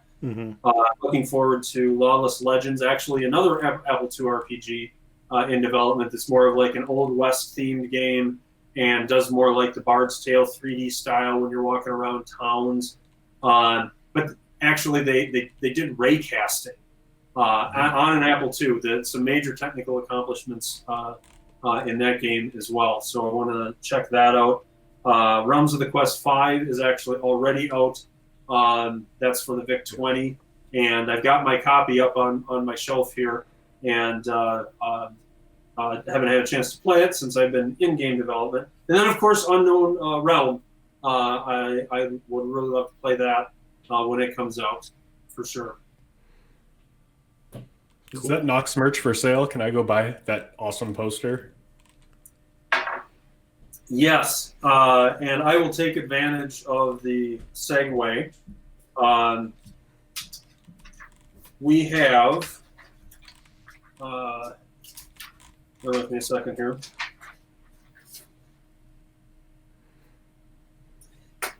So at noxarhcaist.com, obviously you can order the game. And digital edition, box set, collector's edition, regular box set. And at some point here, we can show you all the feelies. But taking advantage of Matt's question about merchandising, see, the thing is, because we love the movie Spaceballs so much, that also at noxarhcaist.com, you can find merchandising. At noxarhcaist.com, you will see Nox Arhcaist, the T-shirt. Yep, there you go. Several designs. You will see Nox Arhcaist, the hat.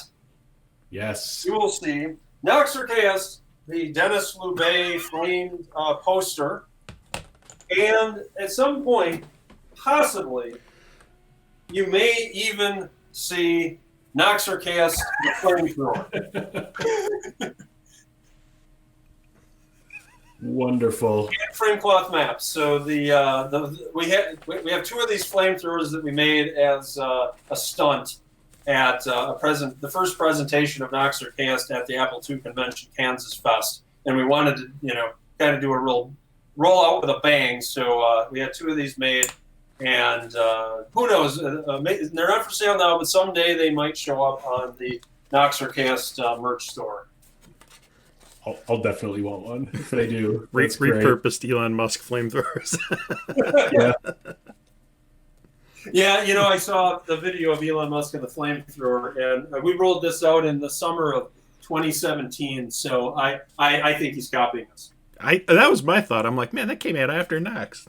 Musk is stealing from everybody. Yeah. Of course, we're all stealing from Mel Brooks, but hey. Right. Cops said you leave the garage door open, and. Were you worried about releasing this so close to the Cyberpunk release? Did you think you guys would compete? And even more ironic now. your release is making their release look pretty bad, to be honest. Yeah.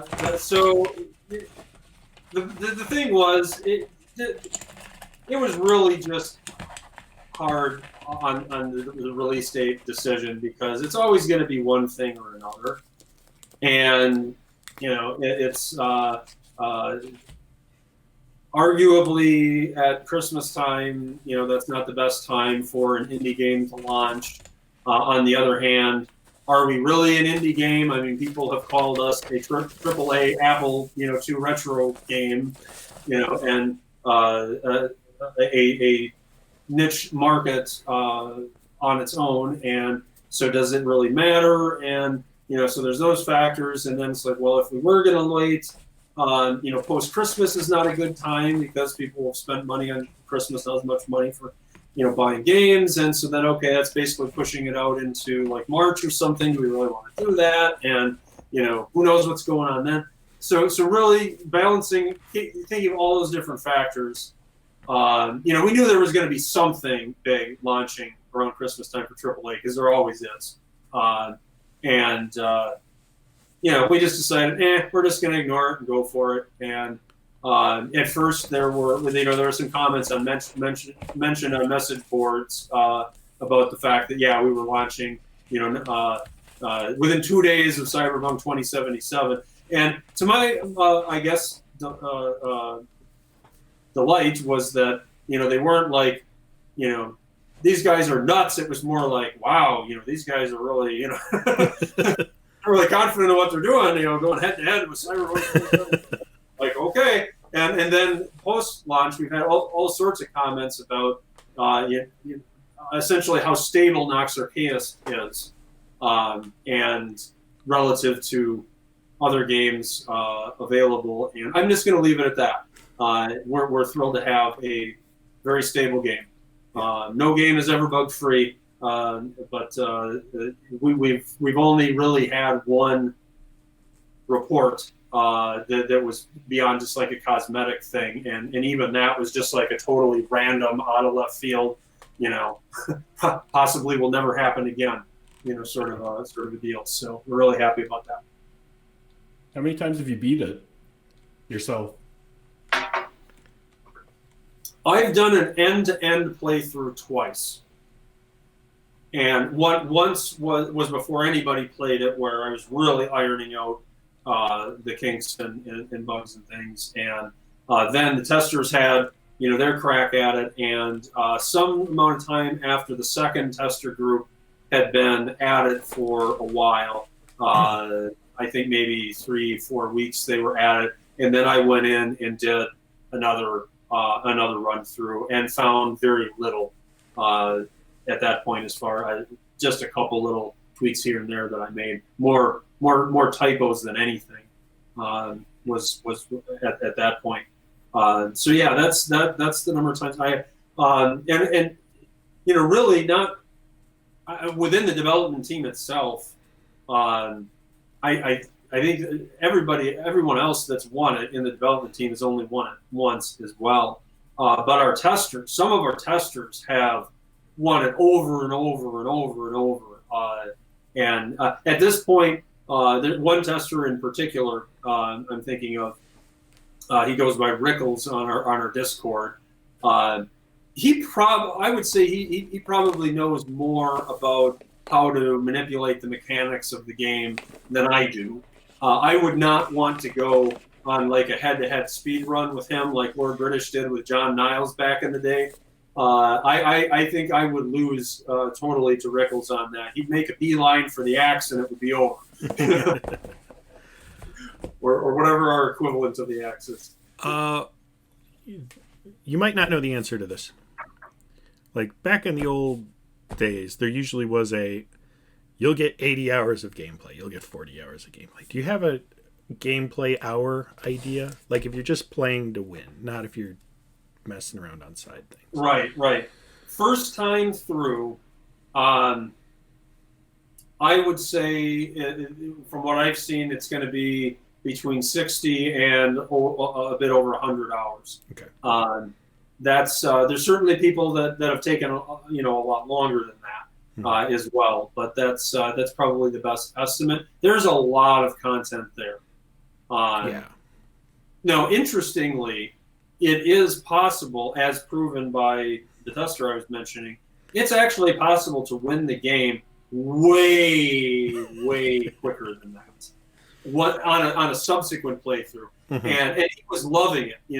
That it's like, okay, so it took him the solid whatever to get to the first time, and then in his subsequent playthroughs, he kept cutting the time down and down lower and lower. Because each time he was figuring out new things, which was making the replay more, fun. Right. And he gave some really great compliments on how, wonderfully the game was designed to be able to give that replayability excitement on, setting new goals for yourself in different ways like that. So it's really worked out well. And there were some of it was unconscious on my part, in the way that I designed the storyline. To some extent, it just kind of worked out that way, that there were, it being long was intentional, and a lot of content, but that there were shortcuts was not really intentional, except that towards the end, I was starting to see where some of the shortcuts were. Not nearly as many as the tester figured out, but where some of them were. And I made a conscious decision once I started to see a little bit of that. I was like, you know what? I'm not going to close off those shortcuts. I'm not 100% sure if that's the right thing to do or not, but I'm thinking, the player going through the first time, they're going to have no way of knowing that they can do that. And the second time through, my theory was that since it's an open world game, but there are some linear storyline elements that the player is going to get herded towards. And I'm thinking, on a second playthrough, a player is probably going to be more satisfied with being able to take, some initiative on their own to say, you know what, I'm not going to do that thing that the story is pushing me towards because I know that that's a bad idea. And,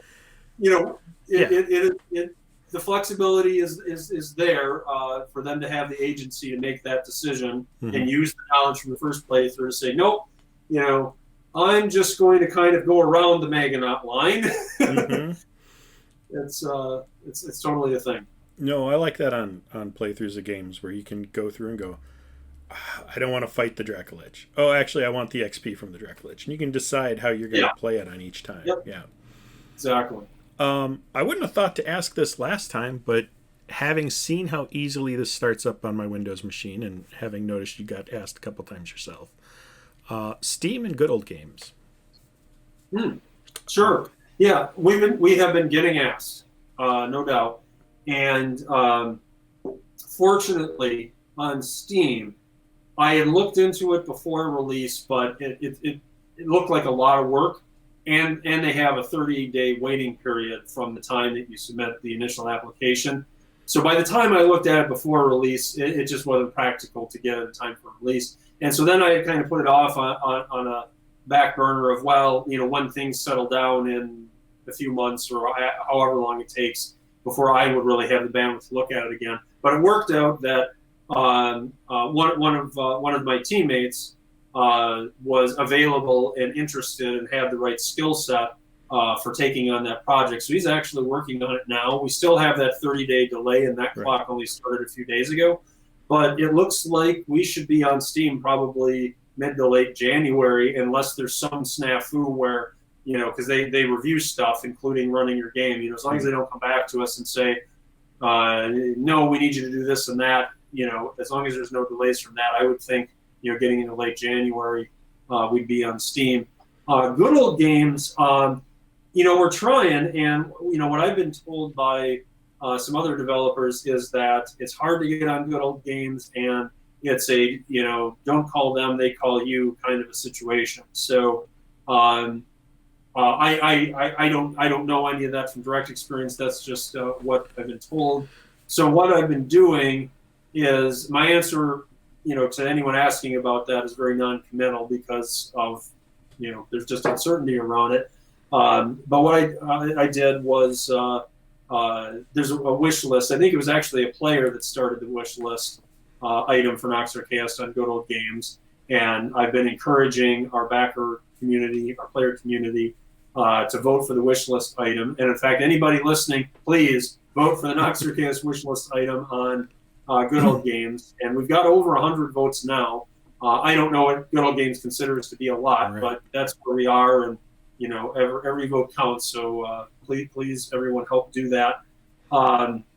And at some point, a lot of this comes down to bandwidth, but at some point, when I have time, which I don't now, I may try to network my way to a contact at Good Old Games to just kind of feel the situation out, because I would think that they would want a game as unique as what Nox Arhcaist is on their platform, and they're big, organization, and I can understand if we just haven't hit their radar, but I think if we can get on their radar, that they would be interested in. I can see that too. I've heard the same thing, that Good Old Games is we'll get a hold of you. They're far more curated than Steam, which is come one, come all. So that's pretty cool. In addition to other future questions, when will you start on Nox 2? Yeah. Well, that's a great question. And if there is a Nox 2, the code name for the project is going to be Nox Arhcaist: The Quest for More Memory. I can see that. We're playing off of the Spaceballs 2, The Quest for More Money joke that Mel Brooks had. So, so the answer is I don't know what's next. I don't know. Am I going to do another retro project? Am I going to do a gaming project? I basically decided that I'm not going to make decisions like that while I'm in the fog of development and the fog of release. I want to get to the other side of release where things have settled down. I've had some time to go back to, the hobbies I've neglected and, recharge the batteries. And at that point, just kind of survey how I'm feeling, survey how is Nox done, how are the players feeling about it, what's the interest level. I can on the latter point, I can certainly say right now is the interest level appears to be extremely high. Mm-hmm.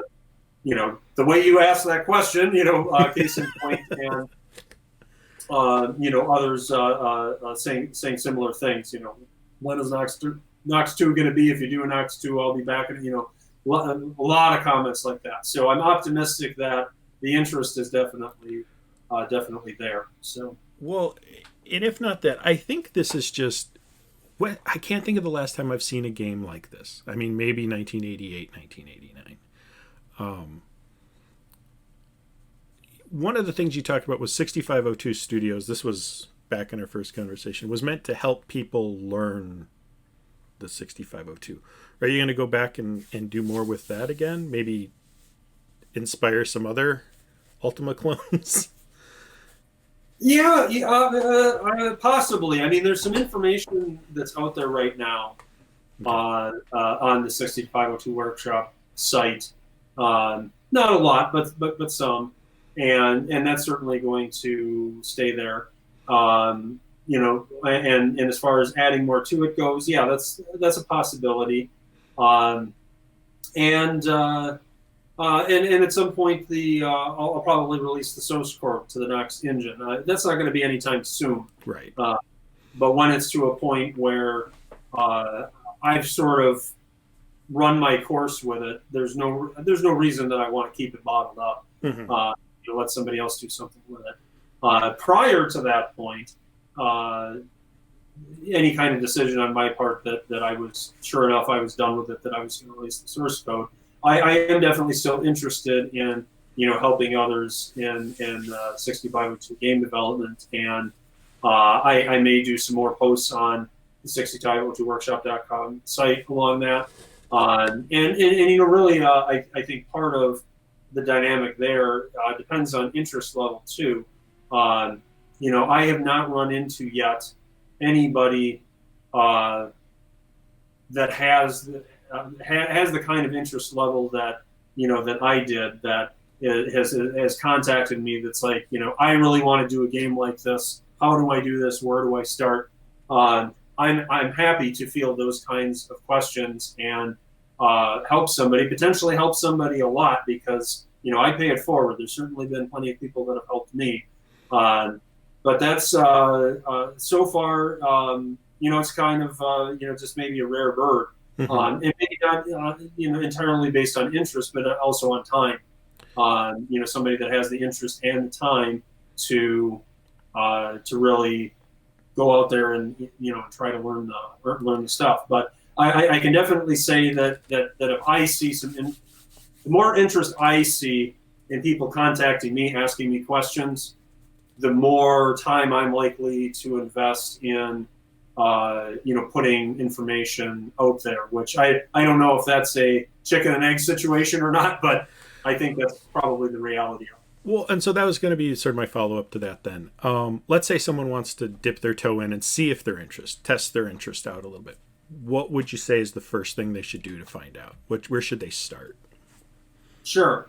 So from coming at it from an assumption of it's somebody that has some programming experience, but doesn't know 6502 assembly language, I think that's probably going to be the most common scenario. And what I would recommend for somebody in that situation is download the book Using Assembly Language, or it's Using 6502 Assembly Language by Randy Hyde. Okay. That's the book I learned from. That's the book you want, because it's a book that is designed for not a beginning programmer, but for a beginner in 6502. It's going to tell you, you want to go get the Liza assembler. This book has examples that are written for the Liza assembler, because every assembler has different, sort of syntax. In the end, the opcodes, the hex value of the opcodes, machine opcodes, are always the same for 6502, but depending on what assembler software you're using, some of the mnemonics might be different for them. And to learn it, you really need to have a book that's giving you examples step by step, that you have the assembler that the examples are written in, so you can type in those examples and see that it gets the correct result, or see that it doesn't, and then figure out what you typed in wrong or whatever. That, to me, that was always the way I learned best for programming, and I think many people too. And that's what I would suggest is that's the first step, because if you can't get through that book, then don't bother. If you can get through that book and you feel encouraged by it, then okay, you've got the right chops to have a shot, and then there's steps that can be taken from there, getting into how to apply those programming skills to actually construct an RPG in 6502 assembly. That's a whole other thing. I got two things on that. One is a memory of my own when you said they tell you what assembler to use. When I was learning C++, I'd get a book and it'd have an assembler in it, a compiler. Mm-hmm. and I'd code in exactly what it said, and I'd run it through the compiler, and it'd give me errors because it was expecting a full compiler, not the one in the book. So I'd get one from another book, I'd run it and get completely different errors, and just want to flip my desk. Yeah, exactly. Environment issues always frustrate me with the most with programming. It's like I want to get in there and code, and there's always this environment crap that has to be dealt with, and probably I would say more so in modern programming, but even with something as simple as compatibility between the book and the compiler, or the book and the the assembler, that if that is not there, you're just in for a whole world of frustration. Yeah. When you're trying to learn something new, because you can't rule out that you're doing something wrong. Right. So did you use the Liza compiler for Nox, or did you end up finding something that fits your needs better afterwards? Mostly the latter, but what I did with Liza was on the physical Apple II, and I don't know if I clearly said that before. Liza is a piece of software that existed in the 80s that's run on a physical Apple II computer. I suppose you could run it in an emulator, but I was running it on my physical Apple IIe. Okay. And I used it to get through the book I was talking about, using assembly language by Randy Hyde. And then at that stage, just adding a little bit of color here, as I was going through that book, the desire to create a Ultima-inspired, tile-based graphics RPG was rekindling within me as I read the book. Because that's not the reason I started reading the book. The reason I started reading the book was something unrelated, and that I was like, well, I always wanted to learn some more learn assembly language, really, for this other thing, and so I got the book to do that. But as I was reading the book, the desire was rekindling within me, that by the time I got to the end of the book, I had pretty much put out of my mind whatever the other thing was, and was in a mode of like, yeah, I think I can see how to recreate the architecture of the tile map engine that I wrote in BASIC in the 80s and early 90s, and do that in 6502 assembly, and now having the understanding, having gone through the book, and was all excited about that. So in Liza, I did some dabbling. I wouldn't really say I was writing code for Nox Arhcaist at that point. This was still more like research and development. I started writing out some code that would be like a really rudimentary game loop, just to make sure that there were certain principles that it's like I understand the opcodes. Opcodes being the equivalent of commands in assembly language, and so it's like I got the toolkit here. Can I do some of the standard programming stuff that I knew in higher level languages, like looping and if then equivalence, using the assembly language opcodes, and construct a rudimentary game loop that's going to react to key presses and branch off somewhere else. So I did that in Liza, just kind of some really experimental kind of stuff like that. A little bit of graphics dabbling there. In assembly, you do graphics by basically sticking hexadecimal values into video memory, the memory addresses that are hardwired to be attached to the signal that's going out to the monitor. And so I did a little bit of experimenting with that. And there was a point where the kind of a transition point of like, okay, well, if I'm serious about this, I need to basically write some code that's going to draw a shape on the screen at some coordinates that I specify through like dynamic parameters, kind of one of the real bare bones rudimentary concepts of how you're going to draw out a tile map with a bunch of shapes and a bunch of positions, but it's got to be dynamic, flowing off of map data that's input. So that's kind of the next step here. And do I want to do this in Liza, or is there a better way to do it? And in the process of finding this book, I had come across the concept of cross assemblers, software on a modern computer that you can write 6502 assembly language code in, like in a text file on a Windows machine. I use Notepad++, in particular, but any text editor will do. And it'll take that text file that you've written out your 6502 assembly in and convert that, assemble that into a binary file that's in the binary that the Apple II will understand.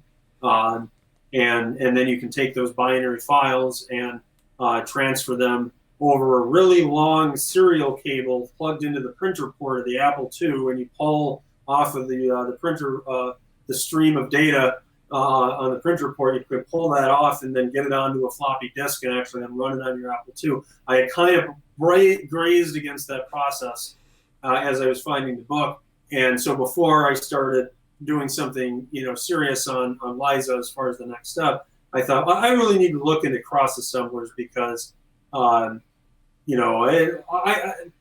could feel the pain in Liza with okay, no mouse, we're editing lines, and labels can be like 4 characters because that like takes up memory, and oh, by the way, the amount of memory that you can actually use for your program is only like this much, not the entire computer, because you've got the DOS operating system in memory, the Liza assembler in memory, and stuff like that. And in the old days, they had to write the games in chunks and assemble them in these individual chunks, and then put them together for the whole. And the troubleshooting of bugs as a result was different. Right. On a modern computer with a cross assembler, I can run an entire build of the whole game in about 60 seconds. Which actually is a long time when you do it a lot, but by comparison, or I should say, as a result, I find a bug in the game using the cross assembler, and I'll reproduce it and be like, okay, well, let's just try this, build it again, try it again, fairly typical procedure, but doing it on the assembly on the real hardware. And something like Liza would be like, okay, once the game is big enough that it's broken into these different chunks, if there's a bug, you're talking about printing out the code and going through the code line by line, tracking the register values in the margin, key memory address values in the margin, basically being the computer, going through the code to then try to develop a theory as to what the bug is, to then go back in and rebuild that specific module and try again. Way more tedious and arduous.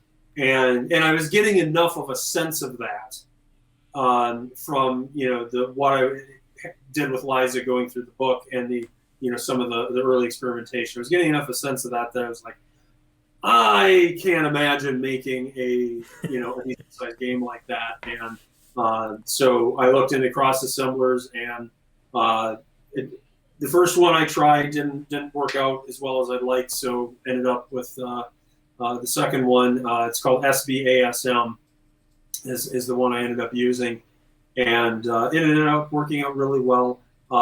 If there is a Nox 2, that's actually one of the things that I would do is I would switch out for a different cross assembler, because the one I'm using it relies on Python. Okay. It's Python, interpreted Python, and that's actually slowing things down. And I mean, the entire game, I think it weighs in at something like 500,000 lines of 6502 assembly code, which is a lot for an Apple II game. But it's like, come on, we can't assemble. Where's the 60 seconds coming in here?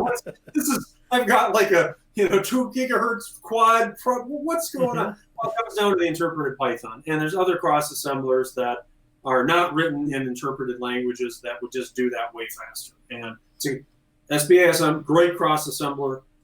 It just it's not the ideal one for something at the scale of what the project became. Cool.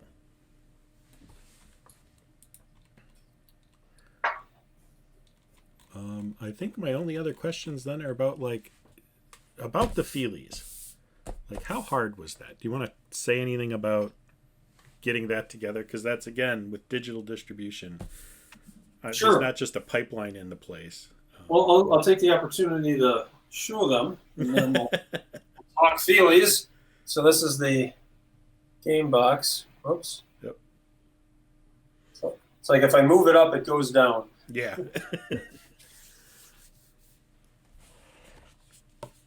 It's great artwork. I love that. It really box. is. In the back of the box, got a chunk of the story is on the back of the box.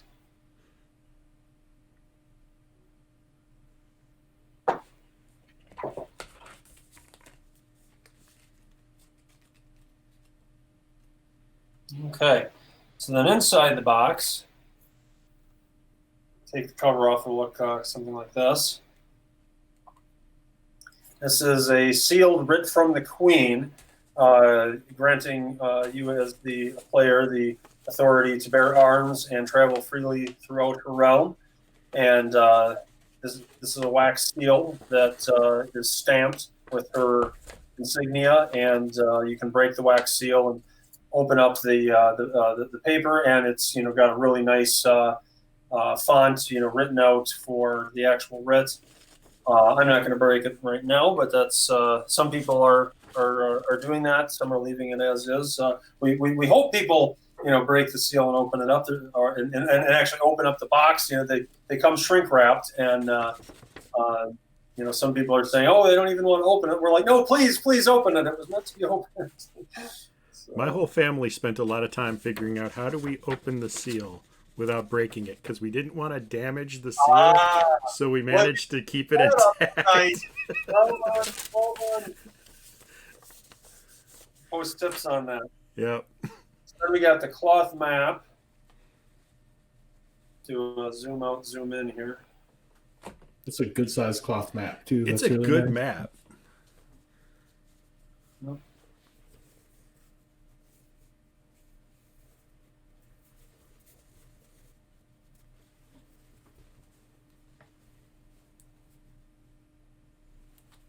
Like, my kids want to play with the map. They're like, the map will help us play the game. I'm like, yes. Like, can we use it?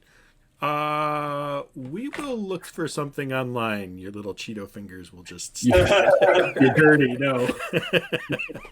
Yeah. And it is cloth. I don't know if I mentioned that. It is cloth. Just like the Ultima maps were. Yep. And then we've got a few other goodies here. Manual with the art cover by Dennis Loubet, matching the poster that I have behind it. Yep. It's the Nox Arhcaist merch.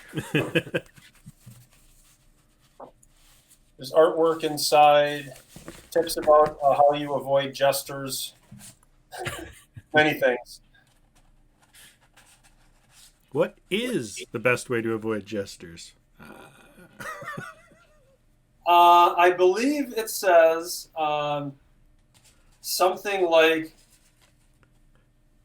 jesters have been known to follow around adventurers.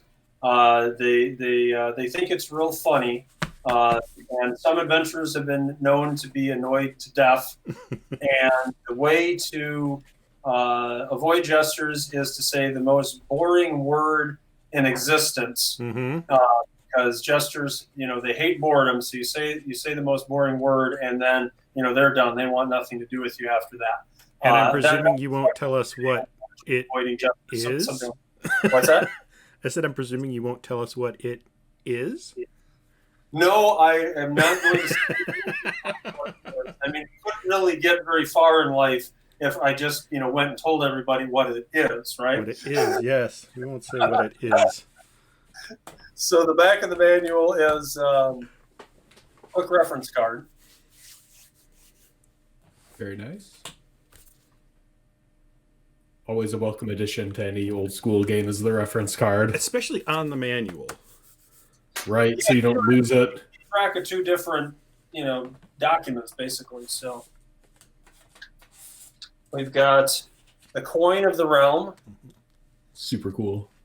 And it's got it says Valley here on the front, and on the back it says Isa, Queen Isa, issued in her name. And then on the edges here, it lists some of the different regions of Valley. There's Winmar, where the game takes place, and then it also mentions Helm's Reach and Dragon's Mirror on the edges there, other regions in the realm of Valley. And this is metal. It's heavy. If you hold it, there's some weight to it. It's not flimsy or anything like that. There's some substance to the coin. Then there is a crystal of power, and also the crystal, the coin, and the writ. Those all tie into the game's storyline. Those are actually objects that you will have at the beginning of the game or acquire along the game. They're all tied in. And then we've got a cute little USB drive that looks like a floppy disk. Yep. 5 1/4-inch floppy. It's great. And the game is available as a digital edition and box set. But when you buy the box set, you get the digital edition as a download right away. And in the box set, the digital edition is installed on the USB drive for convenience.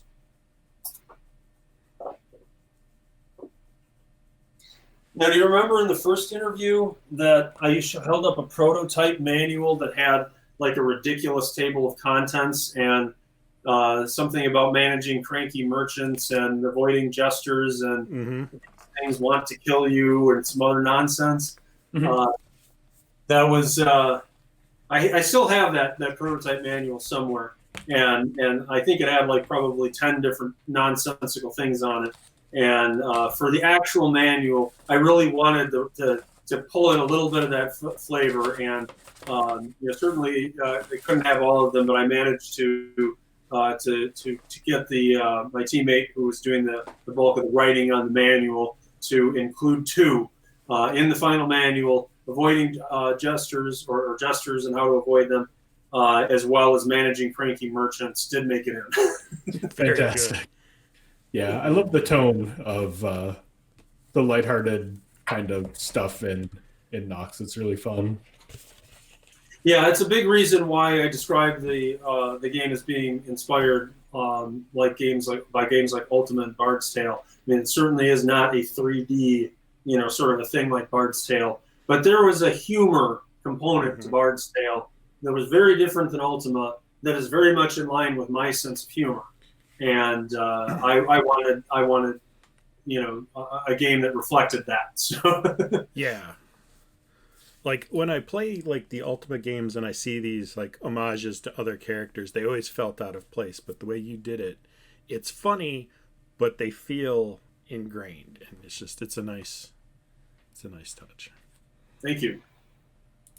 So you had a question about the feelies before I distracted everyone with showing the actual feelies, if I recall. Be happy to field that.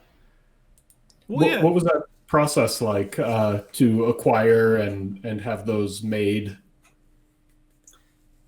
It was challenging. They're pretty much a ground up research project on how to do it, since this is not how games are really delivered anymore. There aren't any one-stop shop, companies like, we'll do your game box, your manual, and your this and that just doesn't really exist. There is actually one, as I say that, certainly when we started there wasn't. There is a small publisher of Commodore games called Double-Sided Games that Commodore developers can work with, where they will take care of like the packaging and the stuff like that, and they've got a web store and things to allow the programmers to stay more, focused on, the game dev. But they didn't exist when we started it. But I think it's really cool that they do that. There's enough interest in the Commodore realm that to support something like that. But yeah, so like I said, ground up research project. And what we ended up doing was basically finding suppliers of materials that were used for other things. Like the game box. This is like a board game box, because there's still a pretty thriving physical board game industry, and so that's a thing. And it's just a matter of putting different art on it. Once we kind of figured that part of it out, or the cloth map. The company that supplies those, they just do lots of stuff with cloth and scarves, pillowcases. I mean, all kinds of stuff. And it was a matter of identifying a piece of fabric that they sold that was customizable to the dimensions that we needed, and that was going to work well for printing. Some of their stuff was printed, and we just kind of cobbled together enough things there that we end up with the cloth map that you see. And having gone through it, it's certainly doing it again is easy, as long as the suppliers don't change. It's just a matter of placing another order. Obviously, there's volume limits or things like that, volume thresholds and things like that. And if one supplier did disappear, now that we kind of understand the concept of what we need to do, it may be possible to find another. Again, just kind of looking for who's working in the raw materials that is relevant to what we're doing. Yeah, I think it's great. I think it really adds a lot, and it really, I think, probably enticed a lot of people into the Kickstarter, because you feel like you're getting something rare or special with it. I'm really excited about it. Yeah, I think it just keeps going back to that, what I keep saying about, you nailed what it was. The feel of going into, your bookstore, in the case where I got a lot of my games, or whatever was the software store in your town, and seeing it on the shelf. And yeah, for me it was Software Etc. At a local mall, or Best Buy had a big section. Those were kind of the big ones for me. Yeah, I'm trying to remember what my software store was in high school. It wasn't in a Software Etc., but it also wasn't one of like the name stores that we all think of, like Babbage's or Egghead or any of those.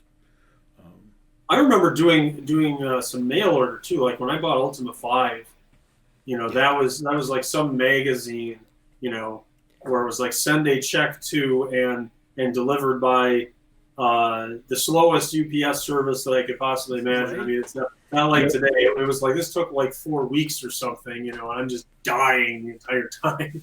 Right. Waiting for this game. Yeah, when I bought the Ultima Trilogy 1, 2, and 3, I think it took like 2 months to get to me. It was like one of the first things I bought with my own money. I'm sure getting this. Tick tick. Yeah, I know how that was. That was, and it actually it took me a while for my parents to even let me buy games with my own money. Right. Earned from mowing the lawn or whatever. They had kind of a unusual ethical view on the situation, which was, it was okay for my brothers and I to copy games. That was fine. But they wouldn't let us buy games. So it just seems like really, like a strange thing, I think, to many people from an ethical standpoint. Which it all makes sense if you know my parents and the way they look at the world. It makes perfect sense from their viewpoint. It sounds really strange when said out loud. Right. They were certainly by no means promoters of like stealing. That was stealing's wrong. It was so. Right.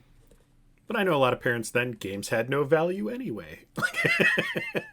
Right. It was a totally different thing. It wasn't something in the mind of certain adults that equated to stealing, and for those adults that was fine. And my parents happened to be in that category. They just didn't see it as that, and the reasoning on the not buying games had nothing to do with the other. That just had to do with frugality and a way of limiting how many games we were playing, I guess. Yeah. I'm not going to stop you from getting it, but I'm not going to help you get it. Something like that, yeah. Yeah, and I finally talked him into Ultima 5 was the first game that they let me buy, and yeah, I don't remember how I managed that, because that was like a break from the rules of the house that my brothers grew up under, and they were older than me, and this had been the way it was for a long time, and somehow I finally got them to change their mind on that one at least. So my Ultima 5 story is, when I got it, our software store was an hour and a half from my house. So we would sometimes go there after school. And we drove there. I bought it. And on the way home, I would try to read pages in the manual under streetlights as fast as I could until it got too dark. I still remember that. Like, okay, next page. No bike accidents, I hope. Oh, no, I was in the car. My parents drove, but... Oh, I'm sorry. I thought I heard you say bike. No, in the night. I think that's everything I have to ask. Is there anything we missed? Anything you want to say? Matt, you got anything? I'm good. All right. Well, in that case, thank you, Mark. You want to give the website for ordering and addresses and any other plugs you want to give one last time? Yeah, thank you. So I also want to say thanks to the many backers of Nox Arhcaist and my development teammates, both of which were instrumental in making the game as it is. And many thanks to the players as well. We did this for you, and really are thrilled that you've been enjoying it, and hope you continue to do so. And for anybody who has not played the game yet, Nox Arhcaist is available as a digital download or a collector's box set with cloth map, 125-page manual filled with lore, and full color digital painting by Dennis Loubet. Collector's box has other feelies like we showed earlier, high quality metal coin of the realm, wax seal ripped from the Queen, and more stuff. And you can get the game at noxarhcaist.com, along with various other merchandise, hats, shirts, T-shirts, coffee mugs, backpacks, iPhone cases, posters, all sorts of goodies. Oh, and one of the new items recently added, an adventure journal for taking notes when you're playing Nox Arhcaist or perhaps other games, and which has high quality, authentic basilisk hide. Is what the cover is. So it's really awesome for any adventurer worth their salt should have one. Definitely. I'm waiting for mine. Yeah, I got to get that. That's great. All right. Well, then, on that note, thank you again. Bye, everybody. Thanks, Mark. Bye. See you later. See you guys again. Big thank you to all of you watching, sharing, liking, subscribing, suggesting games, commenting on our videos, or supporting us on Patreon. We appreciate all of your support and look forward to sharing many more videos with you. Thank you again.